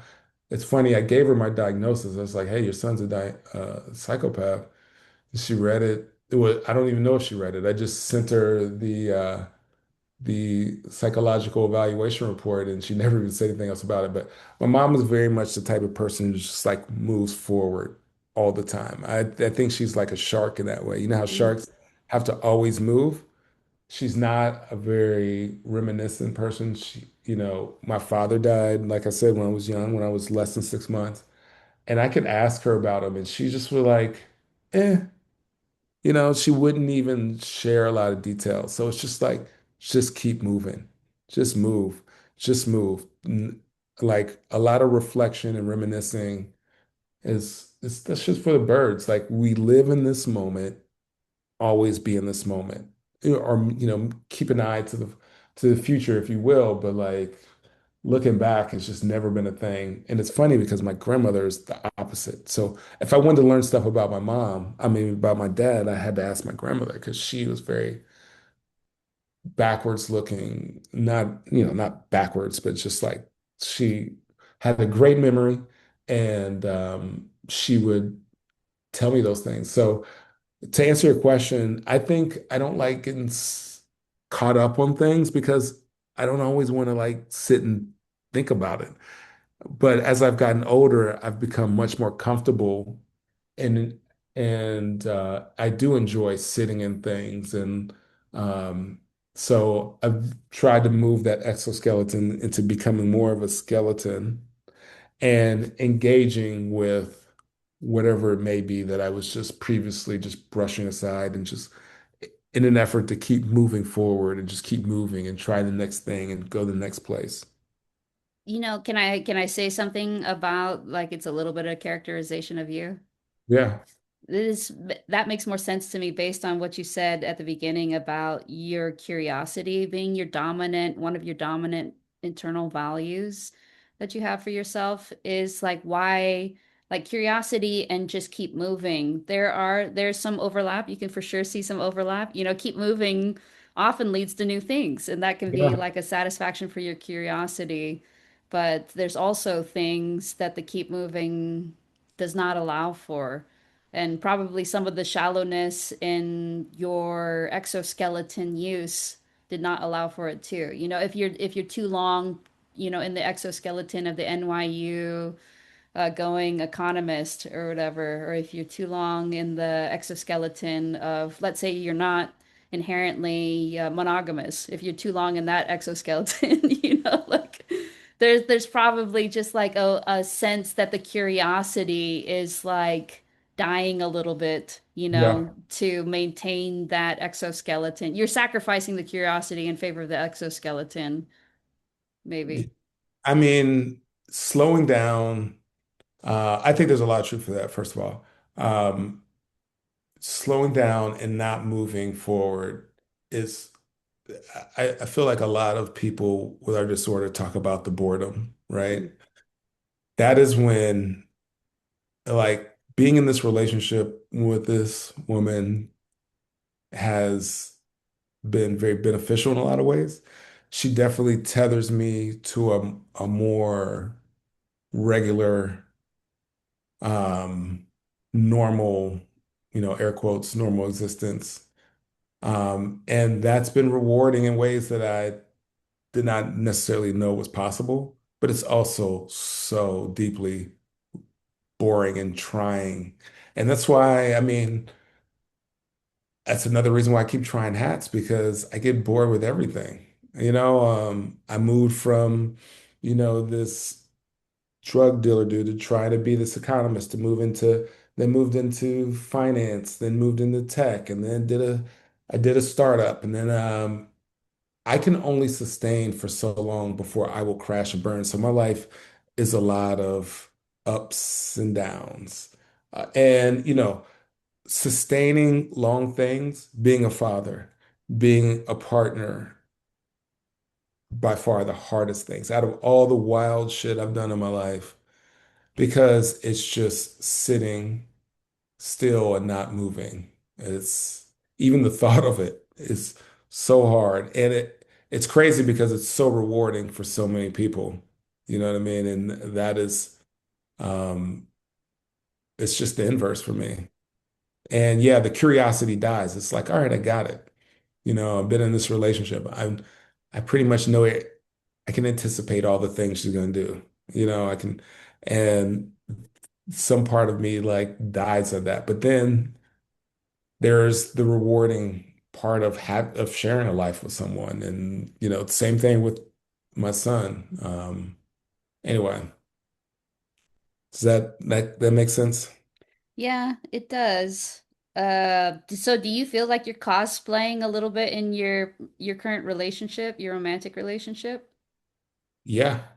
I mean, I'm cosplaying in nothing feels like authentically. Well, I don't know. I think the only thing that feels authentically me is when I'm going through these boom and bust cycles. Like that feels like life, you know? I Love mean, it. honestly, it's, when I was doing really well in college, when I quit, I bought a house. I ended up walking away from the house and almost let it go into foreclosure because I was just bored with the house. And then Yeah. it was like, can I start over again? Can I crash out, fuck everything up, and can I start over again? Can I reinvent myself? Like this smoothing out is like the hardest thing. It's crashing out, starting from the bottom, building up, that's almost easier and more tantalizing. And um, I still go to this group therapy that I mentioned was kind of the starting point of my whole journey. And just last week I went and I talked at length about how I'm having a hard time not crashing, not just driving into a metaphorical brick wall my life just to see if I could pick up the pieces at this age. And can I do it again? Can I move to another city and like do it again? Can I get back on top? So I don't know. Yeah, it reminds me a little bit of I'm not even sure. Do you know who Sam Harris is? Say more. I mean, that's a common name. Is it a Yeah, he's kind of like famous for saying we don't have free will. That's like his shtick or oh whatever. yeah, Yeah, yeah. for like the Okay. last 15 years or something. He has this app, Waking Up app. When I get their advertisements in my social media feeds, I watch them because I think they're good reminders. But one of them recently was kind of like, okay, I get that there's no past and that there's no future. Those are just thoughts that are in our brain, and that the present is really the only thing that we have. But also the present is just thoughts too, if we think about it. Yeah. So that's where I am with Sam Harris is like I'm always like if you take his stuff a little bit like too far, Hmm. then it's like, or is there even the present? And I can kind of understand his perspective where it's like, okay, the present though, present moment's all we have, present's what the future that we were looking forward to, and the past that we're going to remember, sure, okay, but also like this constant kind of engagement with the present reminds me of just like especially in Mormonism, I have noticed people, women my age, now their kids are like grown, like Yeah. some of their kids are married, college, whatever. They're like empty nesters or they're going to be empty nesters. And they went from this stage of life of having like toddlers, babies, constantly needing things, just needing, and then to the amount of mindfulness, I think, in some ways, like the amount of just exposure and presentness in the present moment is high. I think when you have something like an infant that's demanding your constant, near constant attention. And that's kind of nice. I could see how, like, being in the present moment, there's like freedom there, there's enjoyment, there's etc. But I also think at a certain point, it's just distracting you from everything else that's there because there is everything else. There is the future, there is the past, there is the you, there's the Yeah. them, there's the, there's the everything that's happening. There's the social, geopolitical, there's Yeah. the nature of time, there's the nature of existence, there's, existentialism in general. And so this idea of just like constantly like being engaged in something feels so nice. Mostly because it's like having the baby, like, okay, sure, you are constantly having to tend to the needs of this infant. But then you're also free from kind of thinking about any of this other stuff, even acknowledging it exists. And I do think this is true that, like, we don't really perceive reality. We perceive the reality that we attend to, that our attention is directed to. And if your attention's constantly on a baby, especially like a baby who's like, kind of a nice thing. Even though prison, though, I bet prison could be this way too. If that was just the one thing that you had to think about and there was nothing. In fact, I had a friend who is an attorney and would fantasize sometimes about committing a low-level crime and then just being in prison and having three hots and a cot. That was like his go-to fantasy for like, Wow. yeah, isn't that so crazy to kind of think about it? But like this idea of being engaged, I wonder if it's like kind of tickling, scratching an itch, let's say, uh, with you, like this engagement in the cycling, because you said that the cycling is the thing in which you feel most you, which is Yeah. interesting. Do Yeah. you think that's interesting? Yeah, I do. I mean, I do find it most interesting, and I also feel like it is, something my therapist always says in this group therapy is like, so many of people in the group are like trying to live their authentic self. Like, I have no problem with that. In fact, she's like, well, for you, the opposite needs to be true. Like, you should probably curb some of your realist. Oh And I'm like, gosh. I sometimes I buy it and then sometimes I don't. But like the realist me is going to crash out intermittently throughout life. And I think as I get older and I do think about a future more, um, and I think of a future about my son. I mean, he's older now. Like he's in his 30s. Like, I had him so young. Yeah, he's an adult. Yeah, he's a whole ass adult. He's gonna have his own babies, maybe. Yeah, thank God I made it to 50 before I was a grandparent. I didn't do the same kindness to my mom. I made her a grandparent in her 40s. She had me when she was in grad school. Uh, Uh, anyway, I forgot what I was saying. your therapist who says that you Oh, said I the see. realist me is going to crash out, and your therapist says you need to be less authentic. Or at least more conscious about living in that realist sense of yourself because Okay.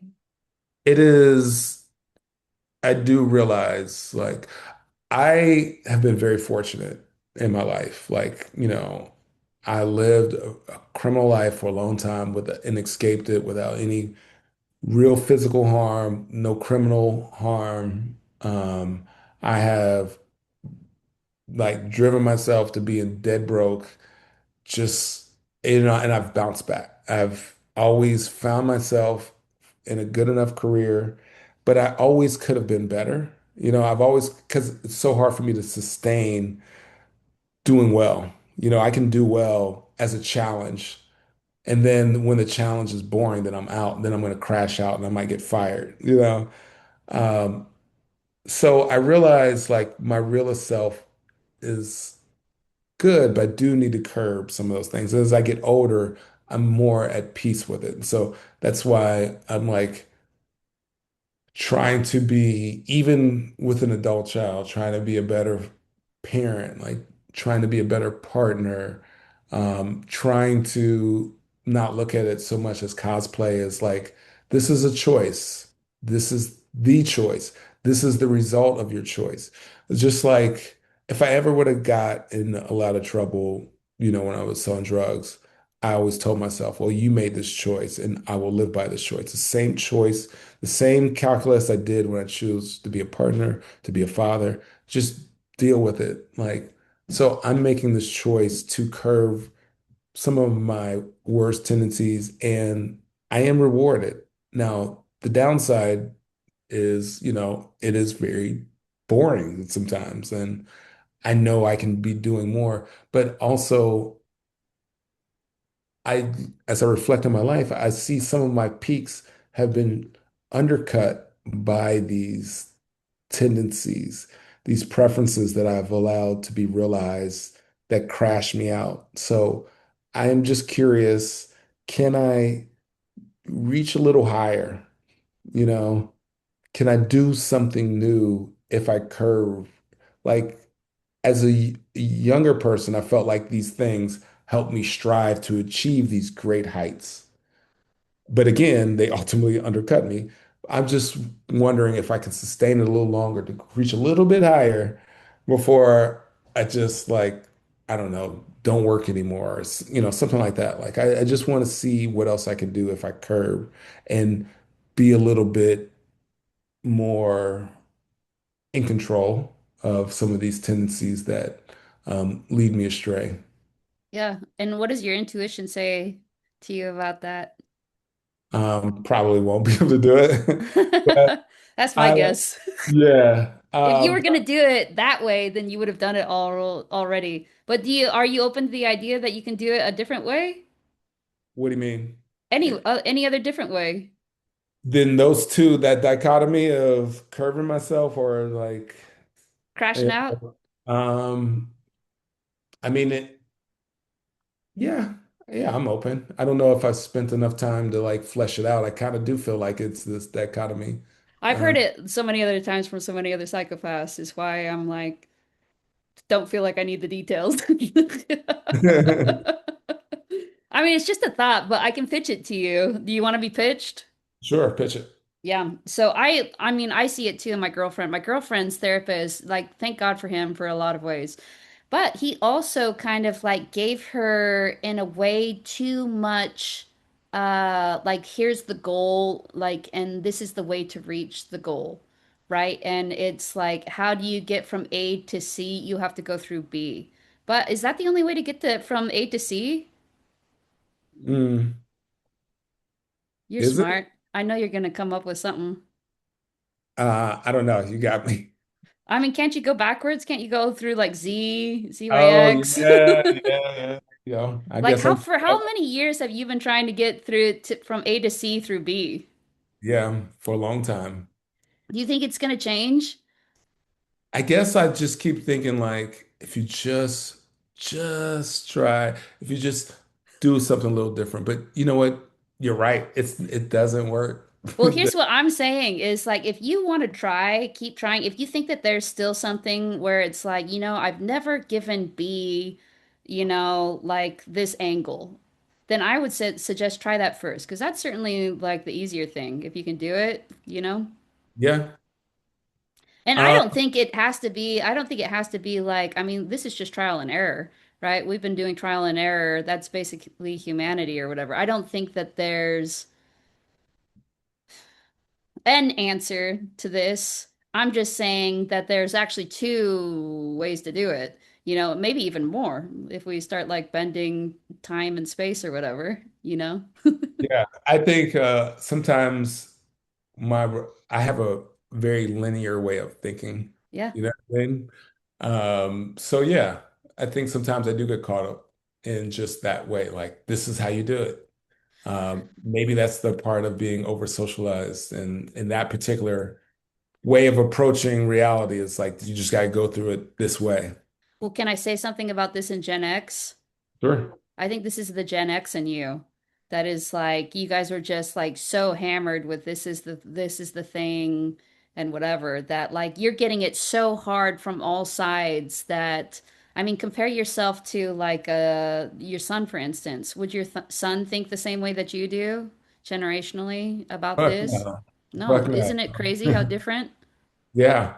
And it's funny as I resist being the old guy waving my fist at the clouds, saying get off my lawn. I see that in the younger generations. I've spent the last 13 years working in high tech, and so I'm around a lot of young people. And yeah, I bitch about that sometimes, but because I don't get married to any sort of thing, I do step back and think like, huh, that is interesting though. Like that is a different way. And like there's some validity to that. Like, hmm. Yeah. Yeah.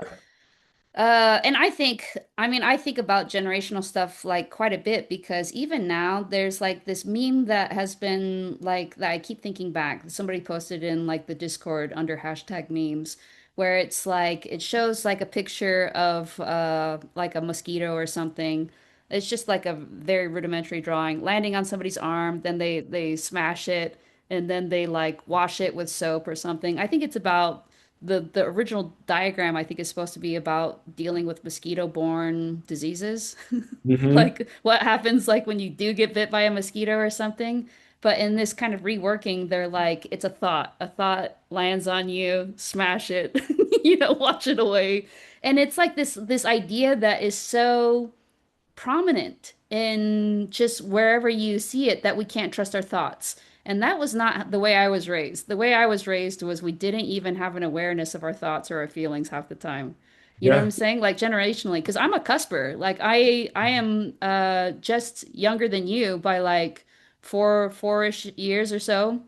So I feel like I straddle, that Gen X divide, can see kind of the Gen X thing about it, and definitely have like very similar, probably social references, at least like the kind of broader social references of like who the president is, etc.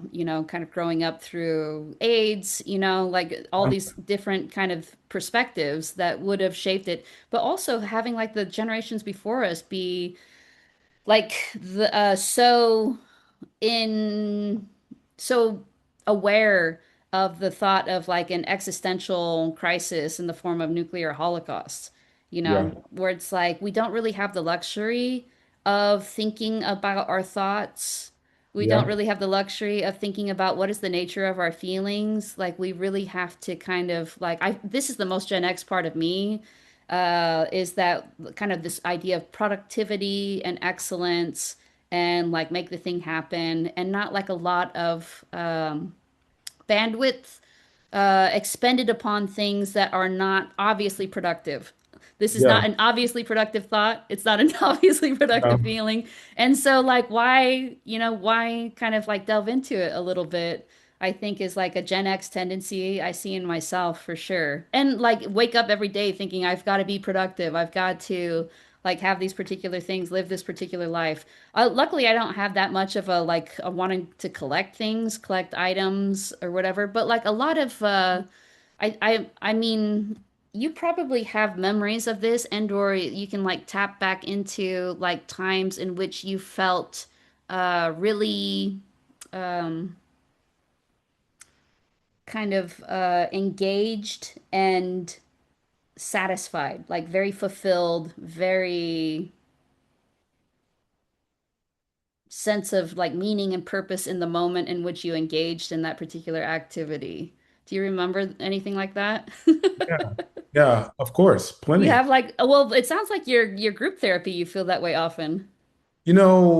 It's funny, like I think I'm really in touch with a lot of like primal first order feelings, like That's laughter. what we used to call them when we were growing up. Yeah. You know, I love to be a class clown because humor, laughing, being around people having a good time makes me feel something. Like Yeah.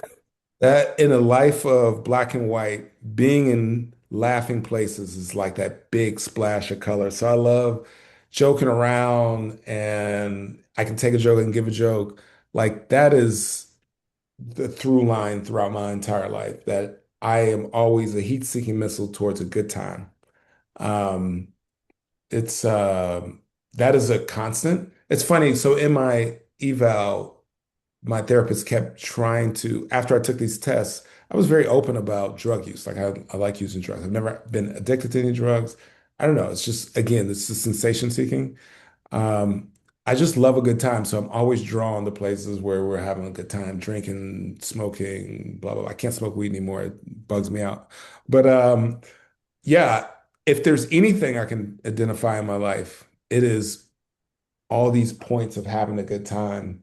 And that was kind of like when I started also to realize what I was noticing. I was kind of different from other people because I kept wanting to go back to good times in certain ways. And people were like, yeah, man, but I gotta get a girlfriend now. I gotta do this. I gotta work. And it's like, ah, man, fuck that. Let's just keep having a good time. That is always what I mean, the source of so much good times, but also challenges and problems.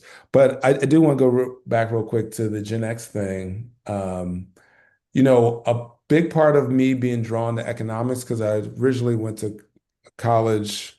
I was an artist and I was a creative in high school, but I was like, my mom was a business person. Look what her business took me to, it took me all these experiences around the world.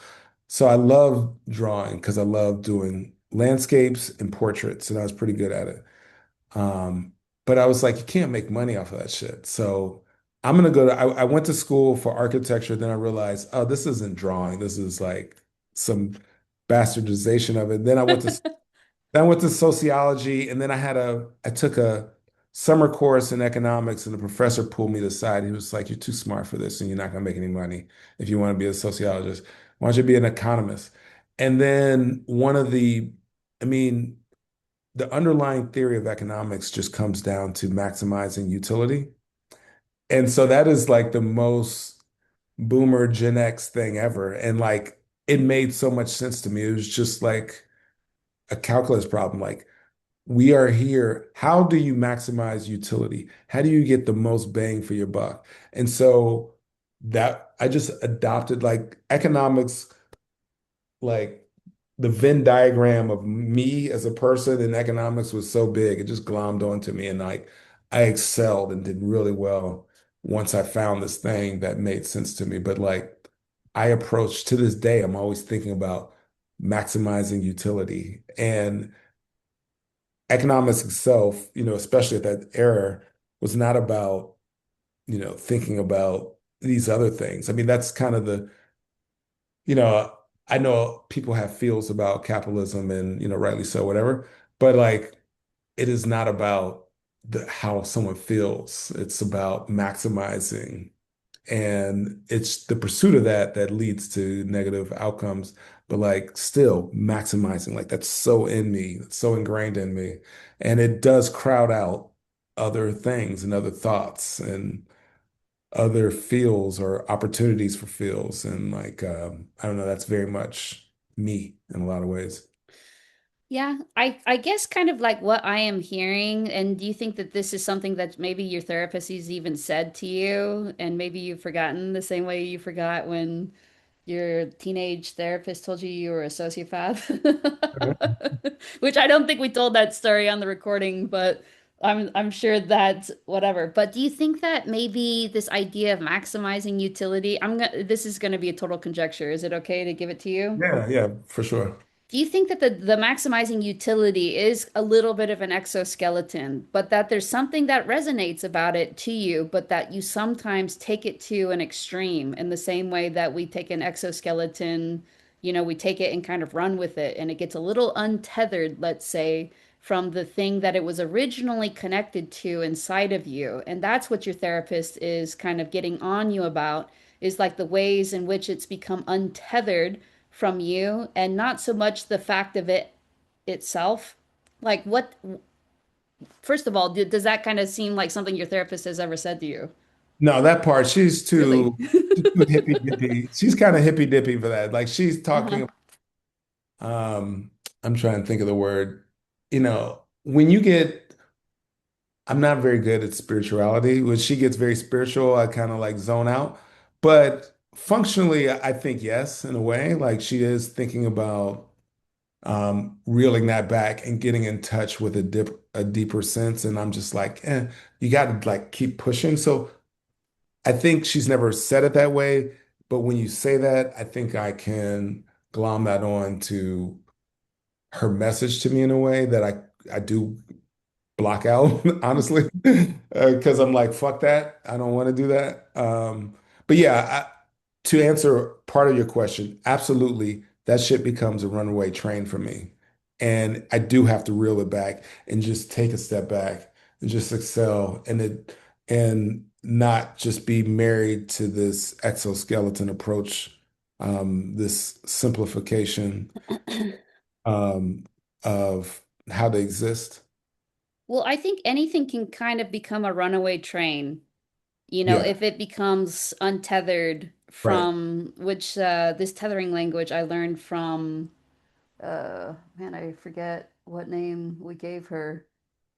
But it's two psychopaths walk into a bar, that video. Like Oh yeah. yeah, I've learned this untethering language.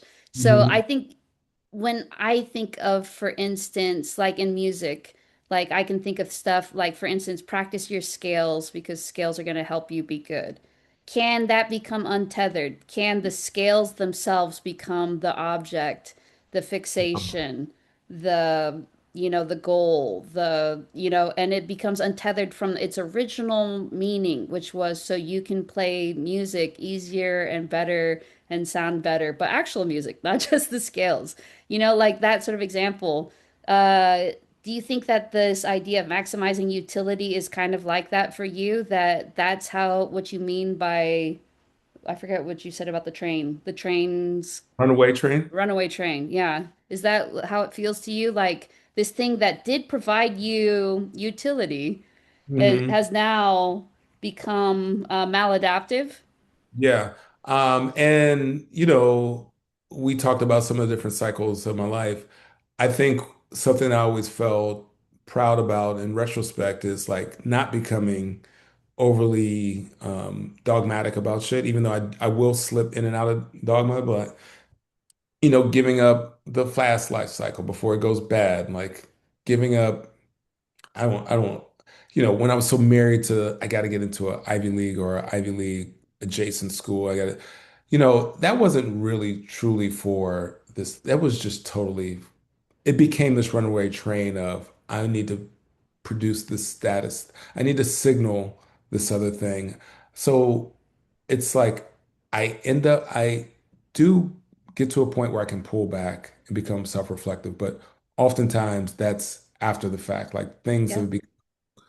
Um, Well, if you're constantly moving, if you're the shark, right? That's the whole point, is not to yeah, ask yourself the seven layers of why, yeah. for instance. And that is totally a later in life development that I am enjoying. And I wouldn't be here talking to you in this moment if I had not started to like want to have more curiosity, internal curiosity, instead of just always looking for external stimulus.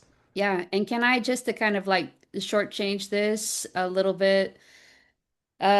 Because intuition says it's fine. Can I say, like, listening to you talk about curiosity and the maximized utility, do you think that you can kind of see actually a connection between the curiosity and the maximized utility? Like they share a value, that there's a value to those two things that is more, that's deeper, that's they share the same root system, that they're actually just two branches of the same tree. That's interesting. I don't know if I see it. I want to hear your thought on it though. Maybe kind of think about like the way curiosity makes you feel and the way that maximize utility makes you feel. Are they similar at all? Yeah. I Yeah. mean, 100%. Like they do feed into this I don't want to say dopamine, but there's a feel good that comes from it. It feels like Right? yeah, it just feels right. It feels smart. It feels engaging. Yeah, there's a lot of good vibes that come from both of those things. So in that sense, yeah, I see it like it does feed me. Like they have given me a lot in my life, and I think that.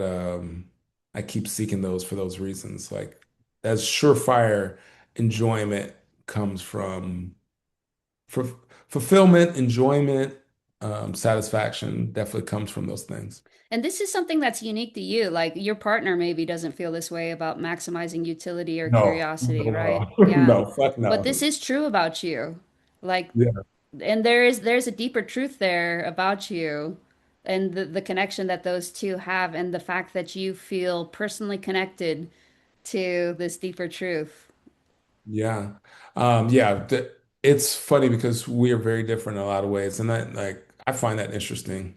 Um, but yes, this is definitely very unique to me, and it is a driving force, and it's, if I'm honest about it, it's a lifelong driving force, and um, I don't ever want to give it up. I think if anything, it's just curbing the untetheredness of the maximize. Yes. And isn't it so nice to have a driving force? Yeah. I feel very fortunate for that It's because like its own little fusion yeah, nuclear reactor. It's just producing like good, clean energy. yep, If you can yep. tap into this driving force, you will always move forward. Yeah, I mean that has been the like gets life slaps me down and like, all right, I'll figure it out and boom, figure it out. And it's always tapping into that. It's like, I hate to get all feely about it, but it is what it is. It's like listening to this, like, where am I at? Where's this next thread that's going to drive me? And it's always like, it's like internal combustion and it just drives me. It's definitely its own little fusion reactor within me. Yeah, does it make you kind of feel good to this question that you just gave me? Where am I at? Did you like that question too? Yeah. Yeah, that one's Mhm. also related. Yeah. Yeah. But yeah, that's interesting. I think there has to be, I mean, with all things, there just has to be balance. And sometimes they get out of balance and I can I can drive people crazy. I mean, no one's more subject to my tendencies than her. So yeah, I can drive her fucking crazy, like maximizing everything.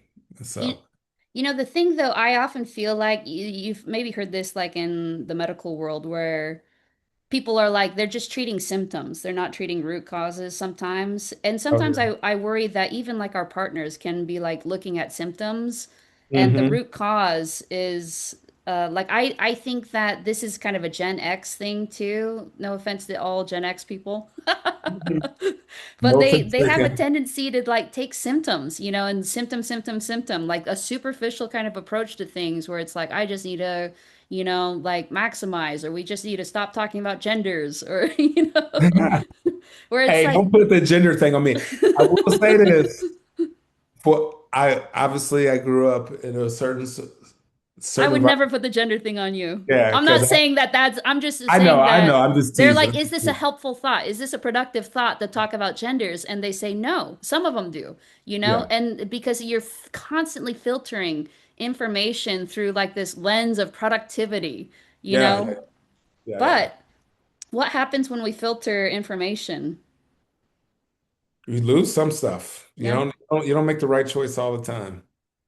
It's interesting thinking about the going to the gender and kind of talking about that and like that. So part of my life in tech, I like volunteered to start this affinity group. It's like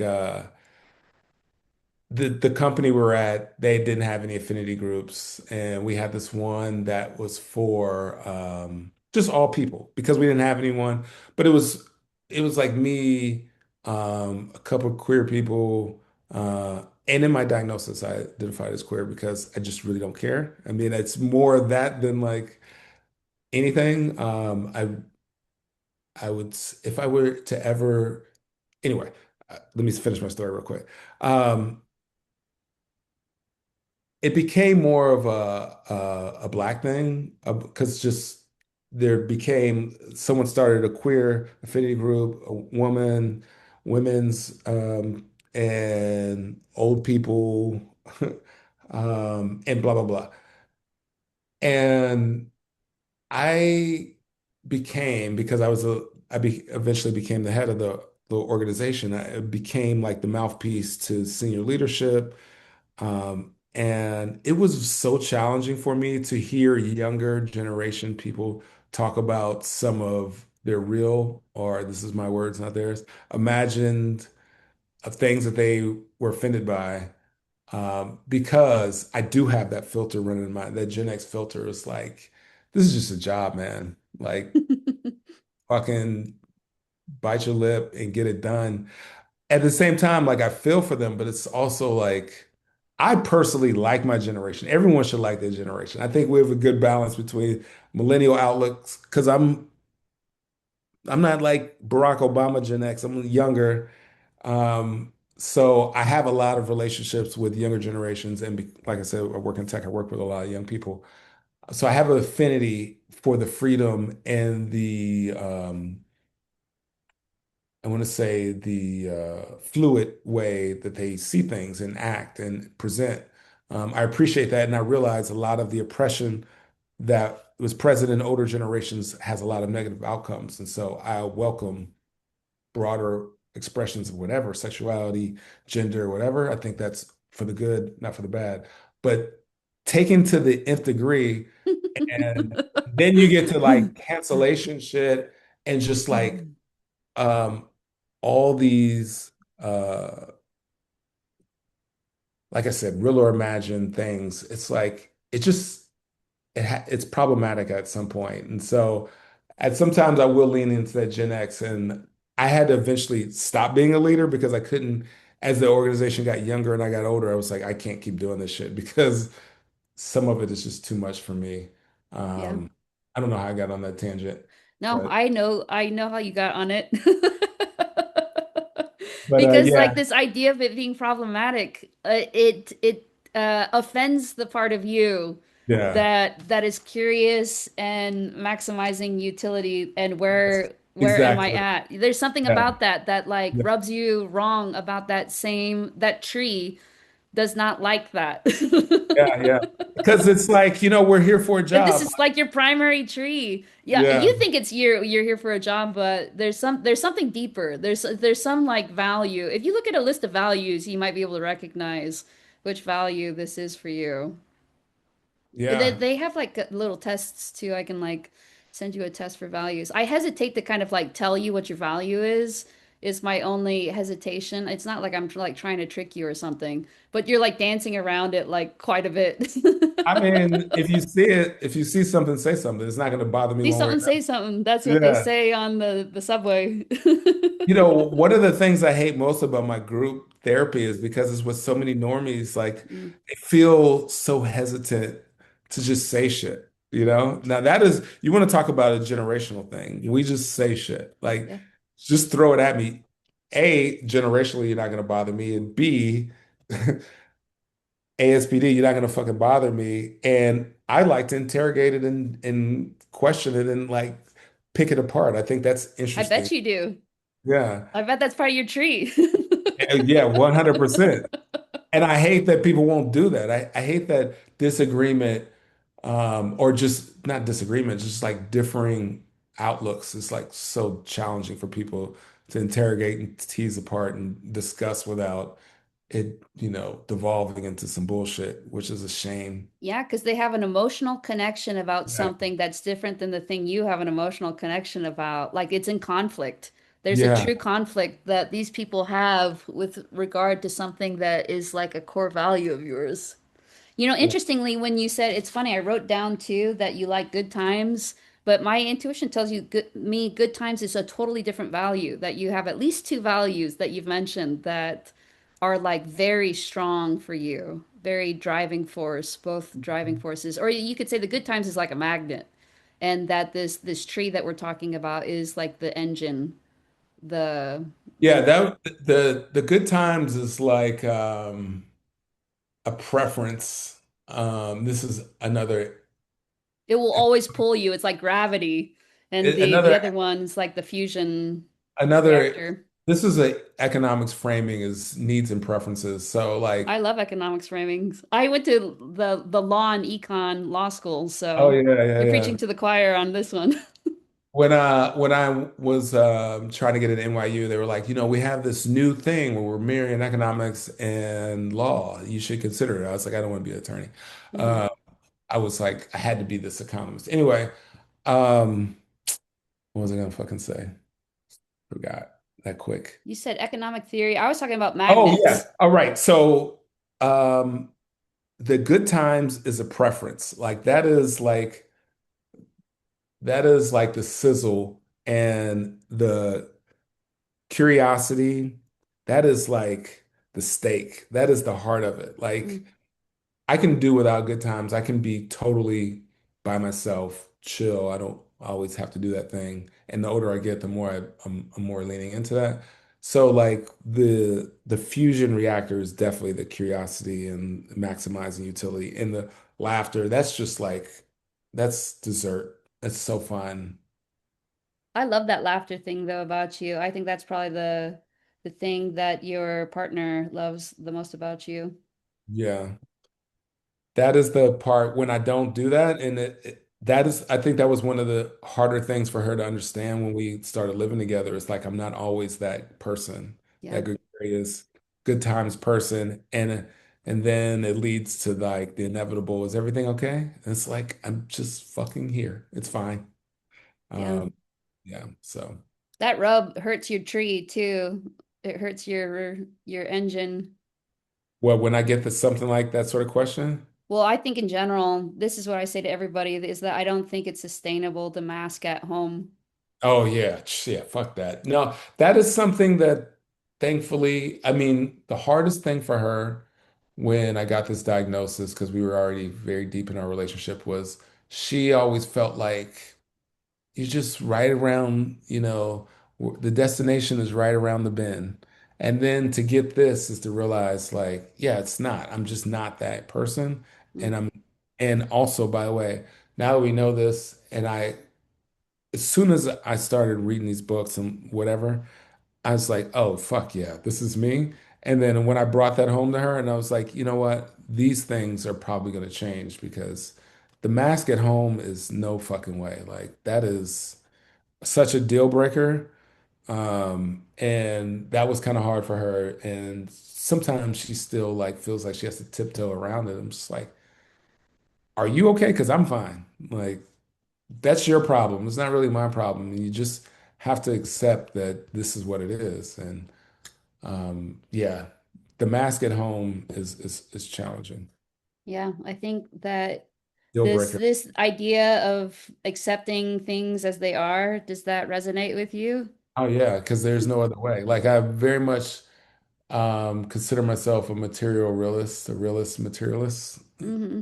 Um, so yeah, I mean, I like to, I like to engage in conversation. So I like to consider what things should be. I like that. I'm interested in that. And, again, because of my upbringing, I understand how things should be is varied across all sorts of people and cultures. And I'm very accepting of that. But ultimately, I'm going to boil down to, but this is how it is. Mm. And um, Why that's do you just, think that is your ultimate? um, I just, I can't even understand another way. Like, I feel like dealing in what it should be is like, interesting thought exercises, but it becomes unproductive at some point, and like we have to navigate in the reality that we are. Yeah. And I lose patience for people who live in this other thing, even though I lose patience, but I also appreciate it because if everyone were to be like me, I realize how static things could become, aspiring to more into dynamism is necessary. So ultimately, I mean, like, I don't really assess value judgment to it. I realize we all have a evolutional, evolutionary purpose and point in the world, and I'm holding down my block. Like this is my Yeah. block, I and think this is your block. I love to engage with those people, and I do take stuff from them. But ultimately, the way I execute my life is like kind of more that way. But I do like to keep those sort of dreamers or I don't want to say dreamers. People may feel a way about that, but like I like to keep that in my atmosphere, and I like to inject myself into places in conversations where that is a thing because I never want to become too dogmatic to just this thing that I'm on. Hmm. Because again, That's everything, part of your value. That is yeah, it's part of my to not values. be too Like, dogmatic about it. is a foundational part of my upbringing. It's like if you can't see things from different ways, you're losing already. Hmm. I bet you love to see things different ways. Yeah, I do. And I like to play in those different ways. And then I always come home, but um, you know, that's Yeah, fun. it's interesting that you call it always come home. Yeah. I think we all have this grounding, whatever it may be. Um, even psychopaths, like there's something that brings us back to who we are, whatever misadventures. I feel like we go on more adventures than other people, but ultimately, there's a central self that you return to. I agree. What Yeah. do you think about, you said earlier that the cycling makes you feel most like yourself. What about that? What about the cycling does that for you? Can you think of it? Yeah, I mean, it's like I love movies and TV and music because that gives me emotion and like so much the hero's journey, right? Like all the narrative ups and downs, like that's just fucking interesting and like I love on the come up of the story, like you building towards something and then you inevitably get there and crash out. There is no up without down. Like it just feels like that's how it's supposed to be. And so I like to go through all that and have those experiences. And, knock on wood, I've been fortunate to never crash out in some, I mean, I do have some permanent things. I do have a kid, that's actually, so I don't know. It's just very informative and instructive, and it's always given me a lot, and it's taken a lot from me, but I don't know, it just feels right. It makes me feel something, I guess. Yeah. I Would you think say that's what it that, ultimately comes down to, is it feels like something. yeah, it feels like something, which is good. It suggests, my therapist used to say that like a very good way to identify things about yourself that you're maybe like not sure of is, yeah, it makes you feel something. Like there's something rejuvenating about the Mhm. thing. Like even though like going through a hero's journey might sound exhausting to people, like certainly to like Frodo Baggins, right? Or somebody, Yeah. who doesn't even want to go on the journey. Yeah. And actually you learned this too about one of the characters in Hail Mary didn't want to go on the journey. Yeah. Uh-huh. Yeah, but it feels like something. There's still something rejuvenating about it. Like it's terrible. There are the ups, there's the downs and stuff, but there's something that feels like even though it's an expensive energy, you feel better Yeah. after it.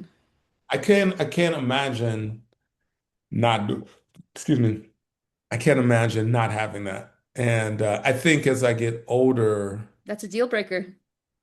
as I get older, yes, it's a deal breaker, but it's like reimagining, well, not reimagining, but just thinking through, well, what is it going to be now? Before it was, you know, chasing people for sex. It was chasing the thrill of doing that. What is it going to be now? It was, in my late 30s and 40s, it was, well, how much money can I make it as in a salary? But now, like these things, they're interesting, then they're not, then they're gone. And so, what is it going to be? Like I just got into landscaping? Like, am I going to be thrilled about fucking planting perennials or whatever? I don't know what it's going to be. It's Yeah. just, It's interesting that even describing your partnership, you said now that you understand it, you are less engaged. and what In was it? like your romantic partnership, you said, Oh now yeah, I know. Now I yeah, already know these things. yeah. I that is that's so my partner engaged, like I said, we had an open relationship, but fundamentally that's not her. She's like very much a Southern person, and like I'm this citizen of the world, open to all things. So she placated me for a while, and now we're like taking a break from that. Being cut off from meeting new people and experiencing that has affected our relationship in some ways because I just know this already. And it's like, I need more energy sometimes, but I'm trying to figure this out, Yeah. not being too dogmatic about it and finding the pleasure that I'm assuming y'all are monogamous. Yeah. Yeah. So, Because my girlfriend wants to be, but I understand. yeah. Oh, so you're the same boat. Well, it's not even like I am anti or like I feel a particular pull or whatever. Yeah. But you were saying something? No, I was just saying that it's I do look at it, I'm just looking at it as this is a challenge is to finding the enjoyment that monogamous people find and going deeper with people in long time horizons. You know, Hmm. it's a new challenge. This reminds me of I have a friend who got like her dream job, probably 8 out of 10. Other Hmm. people's dream jobs, like 12 out of 10. Like other people would be like, oh my gosh, you have made it. And she was like, but is it just going to be 20 more years of this? She was Yeah. asking me. Yeah. So I was like, yeah, but I see a way through. I feel like I am what's his name in Dune? I see many futures, but I see a narrow way through for you too. Can you guess where it's going? Yeah, I do see it. Like I am seeing the fruits of it for sure. And every once in a while, the thought flares up in my mind, like I need to really start dating to like feel alive. And then I do a thought experiment instead of just like jumping right into it. I do a thought experiment, and I do see like, you know what? Maybe not. Like I think that was I don't want to again talk about dogma. I don't want to become so married to that person that I was that thoroughly enjoyed it that can't appreciate what's in front of me, which is seriously rewarding and challenging in different ways. Yeah, I think too, I think we kind of maybe get in, let's say, habits of meeting our core needs and values. For instance, like the thing that's your engine, your driving force, needs a certain sort of fuel, right? It needs engagement, and if you're not finding it in the relationship that you're currently in, I could see how your mind is like, but we did sometimes find it, often found it from dating. So Yeah. maybe that's what needs to happen. But the thing that I like about identifying what the actual underlying need itself is, instead of just the action, is that we can then be creative and open-minded about different ways that we can satisfy that need within the relationship. Like if you go vegan, for instance, it's not like you can stop eating protein. That's not the thing. Like if for some reason you had to go vegan, because I don't know, you're an astronaut or you have some terrible disease or something where if you eat like an ounce of animal meat, then you'll die. Then you will figure it out. You know what I'm saying? Yeah, Like exactly. there are other ways to do it. And but if you kind of just think, oh, I could just eat the steak instead or whatever, like your mind will kind of naturally want to go, I think, to that easy way that you satisfied Yeah. the engagement of the engine before, but there are other ways to engage the engine. We've identified like six just in you Mhm. talking, where you keep talking about the same tree, the same engine, the same driving force.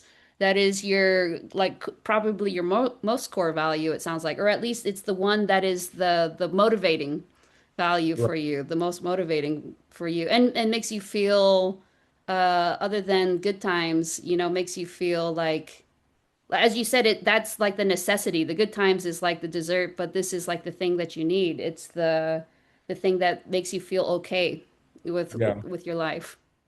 Yeah, and so that is something my therapist has like really, impressed upon me is like just turning that engine. Because if we're talking about relationships, like meeting the new people, going through that whole dance of getting to know them and figure out their thing.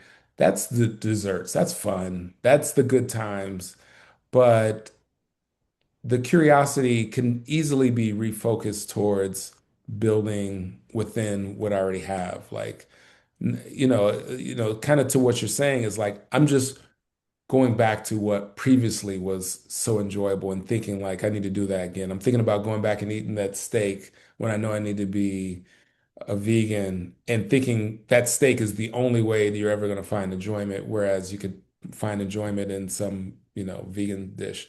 So, um, that's what keeps me going. It's like, oh yeah, the challenge here is just to find this other enjoyment. And like these other things are kind of frivolous anyway, like, having I sex with I don't someone think they're frivolous. I don't think they're frivolous. Like Yeah. there's validity to them.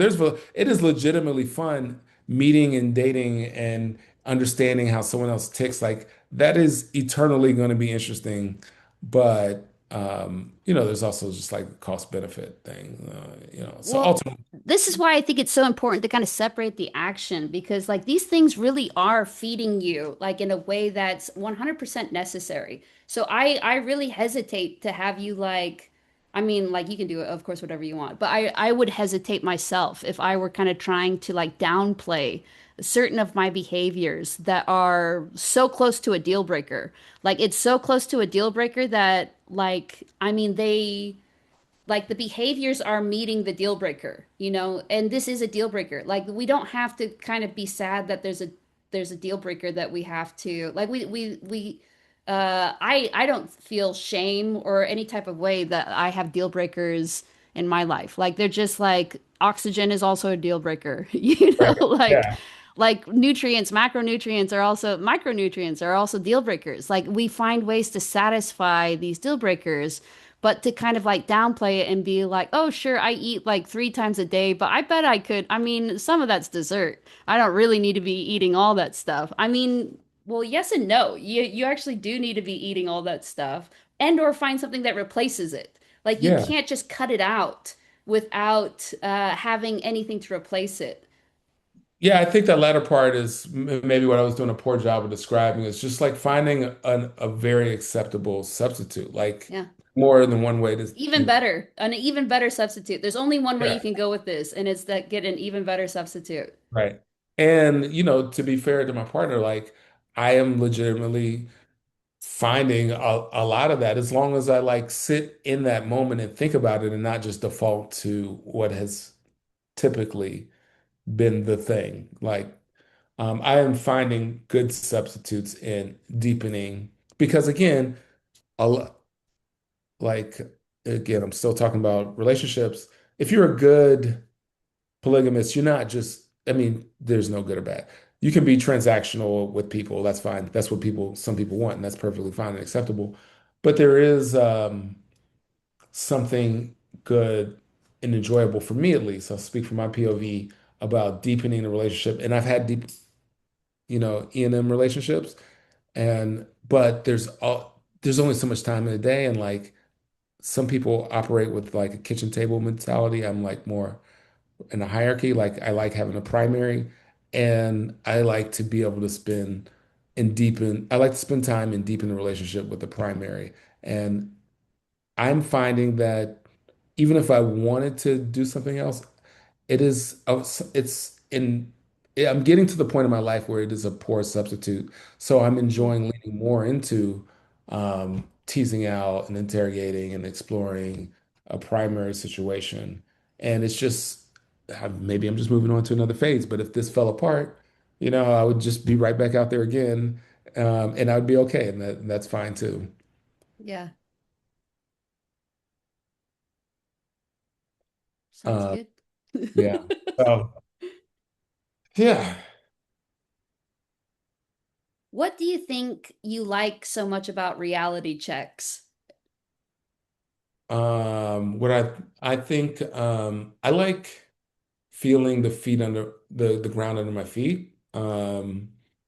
It's grounding to come back from heads in the cloud to just here we are. And I feel like it's easier to strategize because um, when you start tearing out these wishful variables and deal with what we have, then it's just more easy and realistic or some other word I'm not thinking of right now to just make a real action plan. Like this is what we're actually going to fucking do.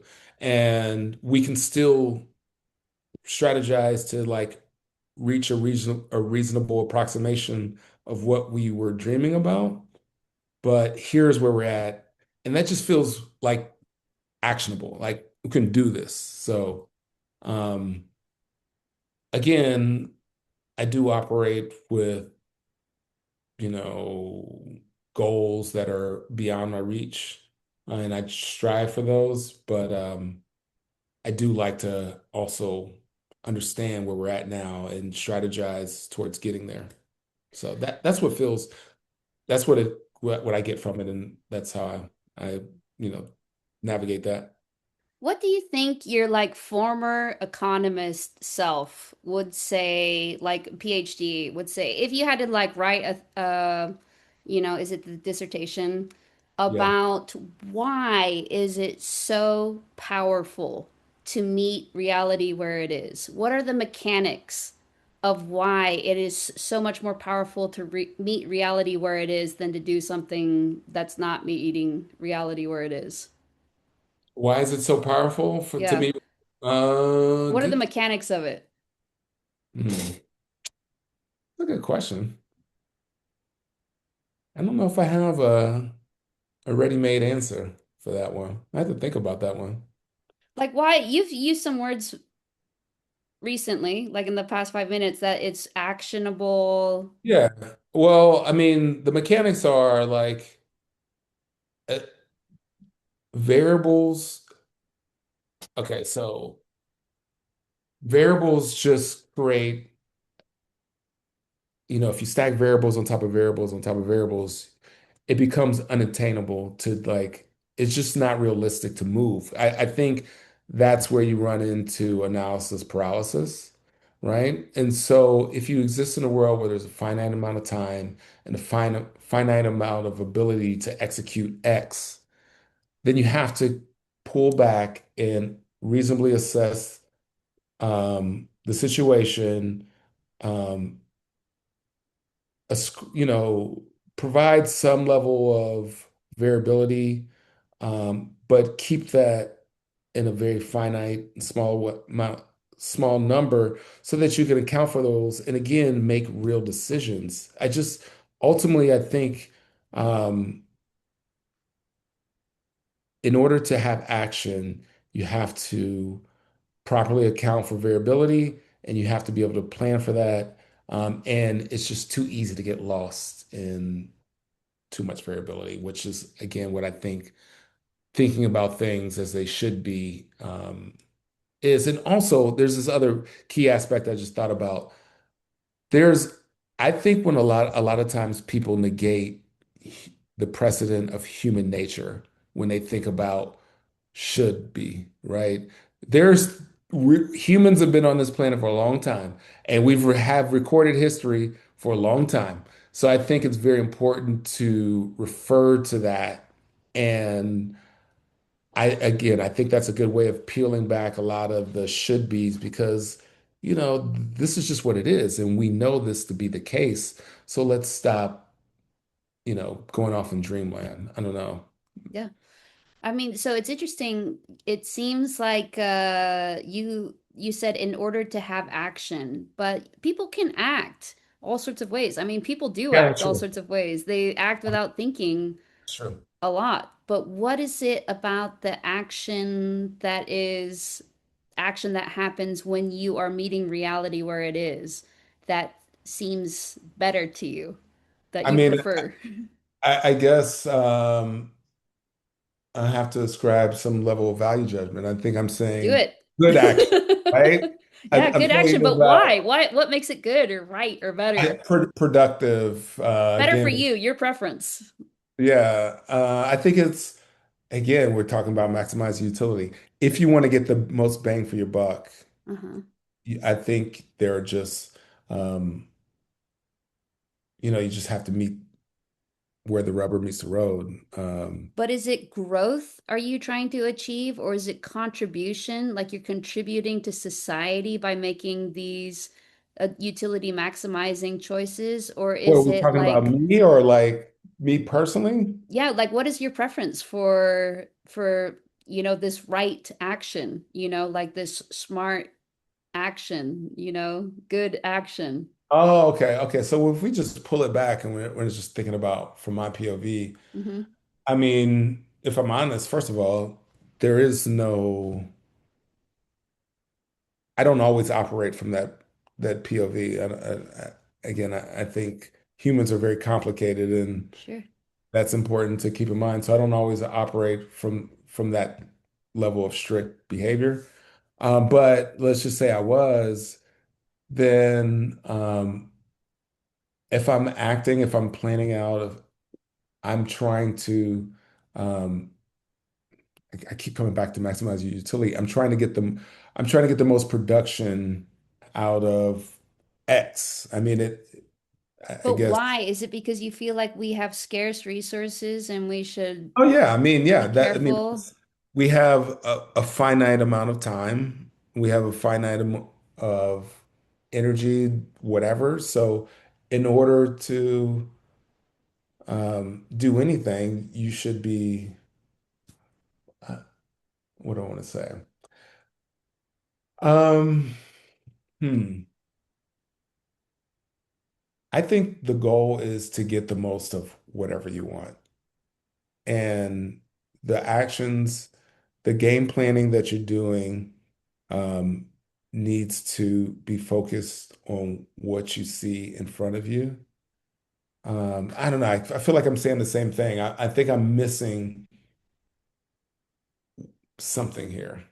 Yeah. Or, And I don't honestly, I don't know the answer to this one for you. Like I have like a similar one, but I think it has a different answer.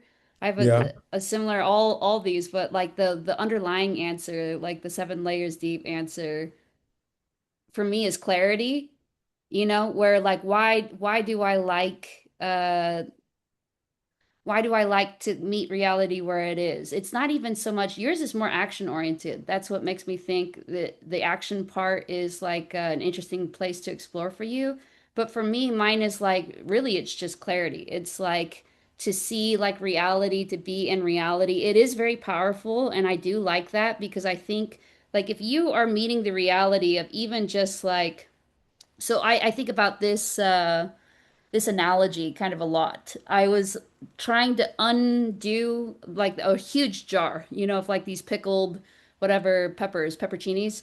And it's so big that my hand is not even that big. And I was starting to like experience like a little bit of pain from it. So I was just asking my brother or something like, hey, do you have like a jar opener that you think is smart? Like I always ask them for normie stuff. Mhm. I'm like, doesn't register with me. And so they suggested this material that basically just kind of like looks like this, it's just like this rubbery thing. Oh yeah, yeah, Yeah, and I thought that's so nuts because I kept thinking it's the torque. That's the yeah. problem, is I'm not getting enough torque. But the reality is that it was the grip was the Yeah. thing. And so when I think about meeting reality where it is, I think it's like molecule to molecule, like meeting it so perfectly. And that itself is force, Like you could have torque all day long, which I think we normally think of when we think of power and force. We think of torque, but having that connection there is so powerful in terms of being able to move something. And I used to think that was the thing that I really liked about meeting reality where it is, but it's just like this simple clarity. It's like seeing light. It's like seeing light in water. Like there's something just aesthetically pleasing to me to hear things with clarity, to read Yeah. things with clarity, where there's just like it's just like pure truth and it feels like sunlight just pouring into like my brain and just like spreading through my body as if I'm like a creature of light. That's why I love That it so is much. that's really helpful in like as you're saying that. I had to hold myself back from interrupting because I'm thinking like when I mentioned that I like engaging in conversation, and oftentimes I'll be a contrarian just cause. And what that makes me do, if I take a contrarian approach to a conversation or an assessment of a reality as I see it, or whatever, um, it challenges me to inform myself and broaden my scope and broaden my horizon. And so for me, meeting reality where it is very much like you said, it provides clarity, but it also I feel like it makes me broaden the scope. Like I have to see things from multiple different POVs because again, that's something that's very much a part of me. So I think when you get into how things should be or how you want them to be, then you're by definition closing off some things. You're assigning value to this is better than that, and so you're closing yourself off to something.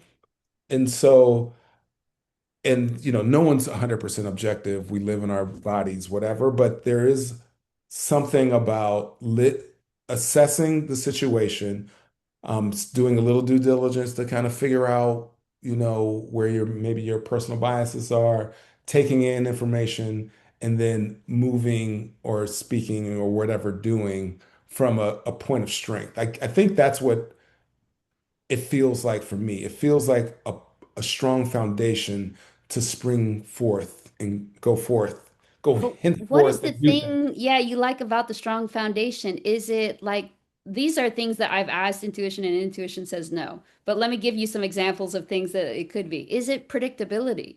Is it, and predictability often goes hand in hand, especially with psychopaths, with control, like a desire for control. Is it like a feeling of like a defensible position, like you feel safety and being there? Is it connection? Is that you feel connection when you're there with other people? You know what I'm saying? Like Yeah, that, so we have to go one or two more layers deep from where we are, which is that you do love to meet reality where it is, and that you think, you've mentioned now like six times where yeah, if you man, what is the thing that you have said? That if you under if you think about the shoulds, yeah, you mentioned that like six times, the shoulds. And I feel your conflict with this because you're clearly in conflict with people about this. But what is yeah. the thing about you have said, this is how it is. You can't even understand another way.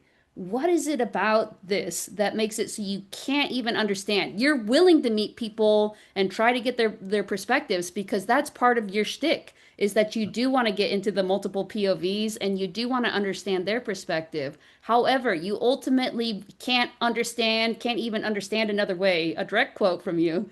Because why? What about it?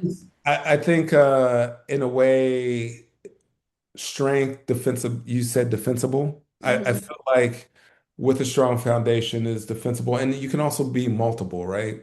I Yeah. think if you are well grounded, um, depending on what it is, how much time you want to put into it. Like if you have a defensible, um, well multi-layered appreciation for what's happening or the facts on the ground. I just feel like you have a more defensible position, you have a more versatile position, and again, just more multiple.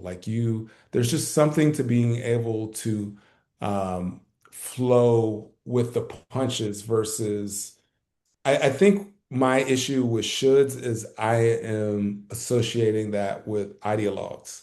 And I have a problem with ideologues slash fundamentalists, right? That's bringing that back home where, like, okay, so I'm a black guy. I feel certain ways about how America is, but I don't want to be, and this is a challenge for me. This is actually a good thing where me as my psychopath self that isn't always married to a thing and is so able to bounce around and take in different POVs can be in conflict with a part of me that is a should, right? I do feel like uh, certain things. I don't have a particular topic in a way, but like just I do feel like there are some things that should be like this, and this is me again. We're not uniform people, but I do understand that this is what it is, right? And so if we're talking about discrimination, right? Yeah. Mankind discriminates, period. Like this is just like a bug or a feature of mankind. It doesn't matter. I've heard you recently talk about majority and minorities. I think you were like kind of surprised that if a minority gets in a position of power, they could become problematic as well. I don't find that interesting, or maybe that's misrepresenting what you're saying. I just think that if you look at the history of mankind, there's always been in-group, out-group activities. And I think that should not happen. I wish we all just saw each other, blah, blah, blah. But acting, I take into consideration, as someone who's lived in a lot of different civilizations, uh, in around the world, I've seen in-group, out-group conflicts in every nation, in every region of the world I've lived in. And I think in America, oftentimes we think it's unique or more profound, and it's just more on display. And what's, in my opinion, more interesting about the American experience is it is something that we at least somewhat interrogate, whereas in other parts of the world, it's not even interrogated. Like it just fucking is what it is. And to the extent that it is interrogated, the conversation volume is so much lower than it is in America. So anyway, um, I think when I go into those sorts of conversations, as someone who can again try to see from both sides, and I hate both sides all just for the sake of it, but like having a firm understanding of mankind and its history and looking through my own personal eyes and seeing, I do understand like this is what people do. And I don't know that it's possible to rinse that from the human experience entirely because there's just no history of that.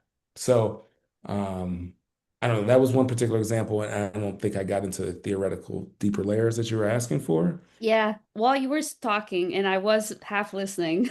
That's And okay. I meant no offense by the minority things. I mean, that was just like something that surprised me. That was like a minute or two of some longer video. But something that I have been asking while you've been asking my own intuition is there's a concept in like Mormon theology that the purpose of life is to, this is like the quote, to fill the measure, every living thing to fill the measure of its creation and have joy therein, is the quote that they have. So Hmm. that was interesting, and I wondered if something about your love of like meeting reality where it is and like what value does that reflect, is that there's something about you that seems to want things to meet their potential and like to meet their potential in this way that reflects their inherent differentiation from other things. The differentiation kind of coming from the idea that there's a reason why, for instance, the tree outside my window looks exactly the way it does. And there's something about that reason expressing itself, like in this very kind of unapologetic, like just fill its potential sort of way, resonates with you, but also that when people don't meet their potential because, for instance, they get decapitated by the, motorcycle accident, that bothers you. Yeah, I mean, what I wish for myself, and I mean, to me, I heard as you're saying that, I just hear maximizing utility. I wish everyone would do that. I want everyone to like live in No their, wonder you loved economics so much. yeah, I want They everyone to, basically were like, this is how everything should be, is like yeah. everything needs to fill its foot. Because I think that is interesting, and I can see why the guy, your sociology, or when you were a sociologist, he was like, no, economics is for you. I can see why it's like this pure math idea of like the number three is the number Exactly. three. And you both want it to be purely the number three and don't want it to be the number four. Yeah. Yes. That's why I have a lot of not issues. I don't You have a ascribe rub though. There's a natural rub you have when people are with like three's a little spirituality. bit like four though, and you're like, Yeah, but yeah. also it's not. Right. Right. Because my like black and white mind sometimes it can be overly empirical, data driven, and like that has its own faults. I don't think it is. I think you really are just trying to differentiate down to like the nanoparticle Yeah, of because what is this and what is that, then which we I think can't is interesting. It's like a we categorizing mind. we can't I guess yes, and I feel like it's hard to move forward if it's like the news environment we live Mm. in this world right now, Oh, right? I'm sure you're in conflict all the time with Oh yeah, everything. Yeah. because I can already see a million ways in which you're in constant tension with the people around you. because if we can't agree on simple facts, it's Yeah. like we're in this horrible purgatory. Um, Hmm. and that is like the worst of all worlds in my mind. And we can go down that path, but like, yeah, I think that is the perfect encapsulation of what I hate. Yeah. Is just that. It's like we can't even agree on the number one. How the fuck are we gonna do anything else? Like we can't move forward. And like that is that But drives me. yeah, I think though, can I like say like my guess about this about you? Yeah. I think that you've learned to say, if we can't just agree on the number one, then we can't get to right action. But I think your true kind of core value doesn't have anything to do with action. If it has anything to do with action, it is like this idea of like helping things meet their potential. Yeah. Yeah, it's Yeah. not, Yeah. it's core, it's like it doubles in on itself. It's almost tautological. It's like an ingrown like to the extent there's action required, the only action that needs to happen is the thing that makes that thing even more itself or Yes. prevents that thing from being corrupted Yeah. to being something not Getting itself. out of the way of yourself Yeah, is getting like out of the way. Exactly. that is the original sin. Like that is very hard for me. Yeah, This is 100%. interesting. I've never met somebody with this value. Really? Yeah, That's it's interesting. beautiful. It's a very beautiful idea. It's the core Mormon theology. Hmm. Interesting. Yeah. But yeah, I think I can see why you have always thought religion is getting in the way of reality. 100%. It's such a veil that is like distorted and A like veil. been Yeah, I bet you think a lot of things are like a veil distorting things. yeah. Yeah, 100%. Like and it's just like get it out of the fucking way. Yep. Uh Yeah. yeah. Yeah. So, I think that there is something about connection though to it. I think it's like this pure, you see it as kind of like a pure energy, like a life force. And that's the thing that you want to connect to without any sort of veil or any other layer in between. You want to connect to that pure yeah, energy, I think is probably the best way to kind of that's probably how you think of it, right? There's like an energy that yeah, like the thing resonates at its perfect pitch or something. That is its maximum sort of yeah, energy. Keep trying to think of another synonym. I think so much of my younger life was knocking down these veils or these barriers that I felt like got in the way. So I remember when I was living in Manila, we had to do this study because Manila's a capital city. I went to a school with a lot of diplomats. So it was a lot of diplomats' kids. So I was around kids from all over the globe. And we had to do this study of the three main religions, the Abrahamic religions, like, Islam, Judaism, Christianity. And I just remember one of my good friends in Manila was this Jewish kid, Joey, and he was such a good friend. And like when I figured out how Judaism and Islam were at each other's throats in the Middle East, and like this is the late 80s. It was just like so terrible. And I just realized like it's also so fucking random that just this one little spot on the earth that's you guys anyway. It just was like blew my mind. And I remember I went home to my grandmother and I was like, so if Joey doesn't believe that Jesus Christ is his Lord and Savior, is he going to hell? And she talked around it and around, and I was like, Grandma, fuck all that. Answer the question. And she was like, well, yeah. And I was like, get the fuck out of here. Like, and then as I got older, then it was like removing the barriers in terms of sexuality, like people having problems with that. Like, it's like, are you fucking kidding me? Like, it's just peeling back all of those things is always so rewarding to me personally, just internally thing. And I don't know that I had not thought about it that way, but it's interesting to hear you, kind of connect the dots on that. But yeah, the veil getting in between people is, and I appreciate there are differences, and I don't think we're going to be, we are the world, kumbaya, but these unnecessary and arbitrary things is like hard for me. Yeah. I bet you even feel weird. I learned this that like when you produce electricity and it travels through like electrical wiring or whatever, like a certain distance, 100 miles, let's say that it travels, it's only at 60% what it was when it left the power plant or whatever. Does that bother you? Yeah, that's not perfect. That's not, I mean, it was just like, it is what it is sort of thing. Like, it just makes Yeah, sense. because that is reality. You're willing to meet it where it Yeah. is. But Yeah, yeah, that's you're fine. kind of like, is that reality though? Yeah, I mean, yes, energy dissipates. That's fine. Yeah. Um, yeah, but yeah, that's interesting. Hmm. To, that was a It good. you have like a very direct relationship to it too, it seems like you're not like a plant where you're like taking in the sunlight and converting it to whatever, you are like water molecules where you are taking in the sunlight and then it's like directly impacting you to like your little molecules are going faster. Like there's Yeah, a very direct connection to it. yeah, That's like very, not very reactive. really, yeah, it's not really mitigated by anything, which at least mine is even like removed at least to kind of like this point of clarity.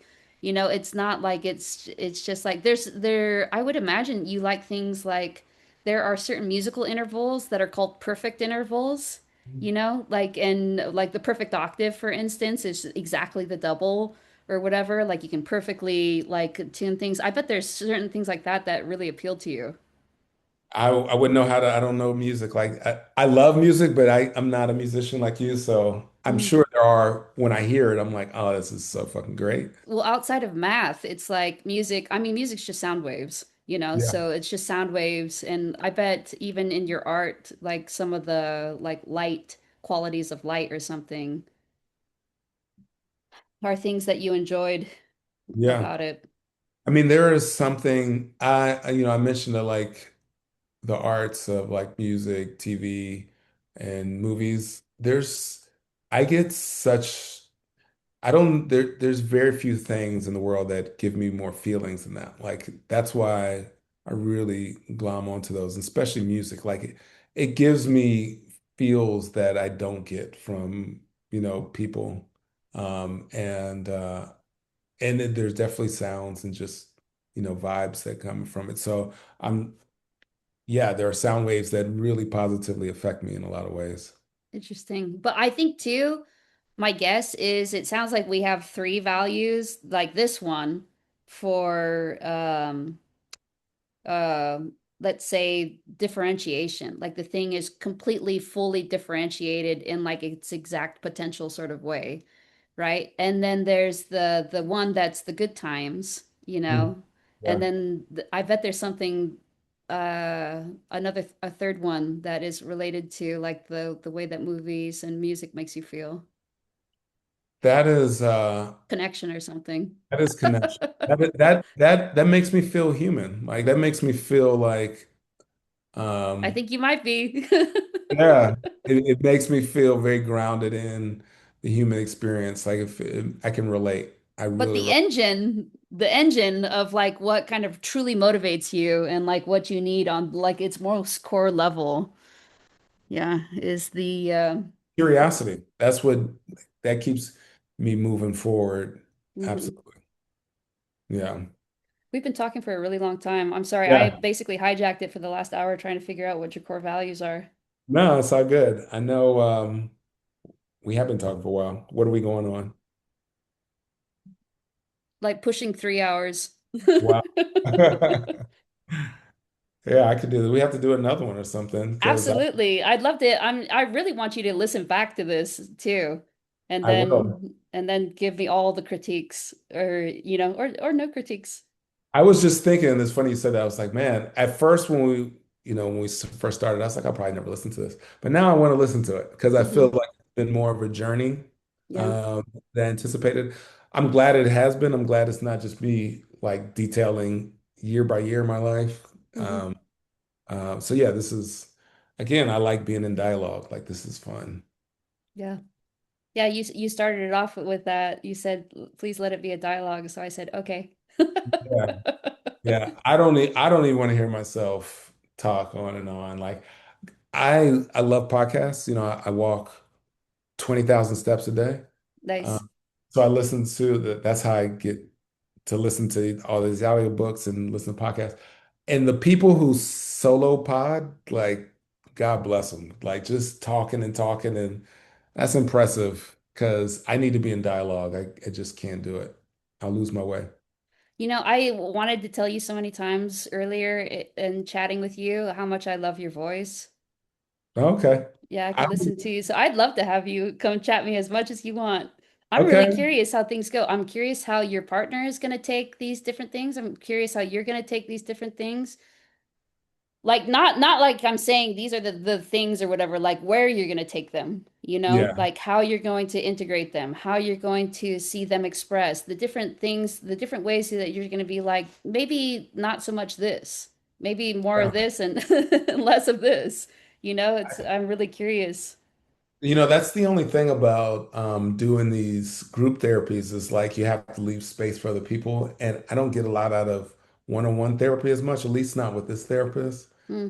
I thought about doing like CBT just out of curiosity. But anyway, what I wanted to say is like to hear myself back. Because you know, when you talk, you just in your, I hate my voice. It's funny to hear you say you like my voice. I hate my voice when I hear. But to hear myself back and like interrogate that further. That'll be interesting to see what I get out of it. Yeah, feed the transcript to the AI too. Have them. Oh, I definitely will. That's a big thing I do. I mean, a lot of my work is on Zoom calls, and so I've gotten in the habit of like feeding, calls and whatever into AI to interrogate it because it's very helpful for me. It's super helpful, man. It's so interesting, and I mean, I share a value with you, like at least the secondary value of meeting reality where it is, and like to get the different perspectives on like things that because if up to me, I just talk about the same bullshit. I'm like Yeah. a one-track mind, bullshit, bullshit. Same. My specific flavor of bullshit. And it's Yeah. like the AI will come in and be like, did you even listen when they said this? I'll be like, nope. It's because I'm so filtered, I got all my little filters that are always seeing things the way I want to see them. Yeah. It's very helpful to get out of your head. And what I like about AI, like I'll share this with my partner and she'll have a take and some things will speak to her way louder than other things. And I feel like AI, to the degree that it's possible, is a little bit more well-rounded and it'll like surface other things. Mm, Uh, yeah. yeah. Well, thank you so much for coming to chat me. Yeah. Thanks for doing this. I enjoyed this. We definitely can do it again. All right, awesome. Good. I'm glad you're Okay. not traumatized or No, this is a good experience. I enjoyed it a lot. All right, I'll chat you soon. Okay. Take care. You too. Bye-bye.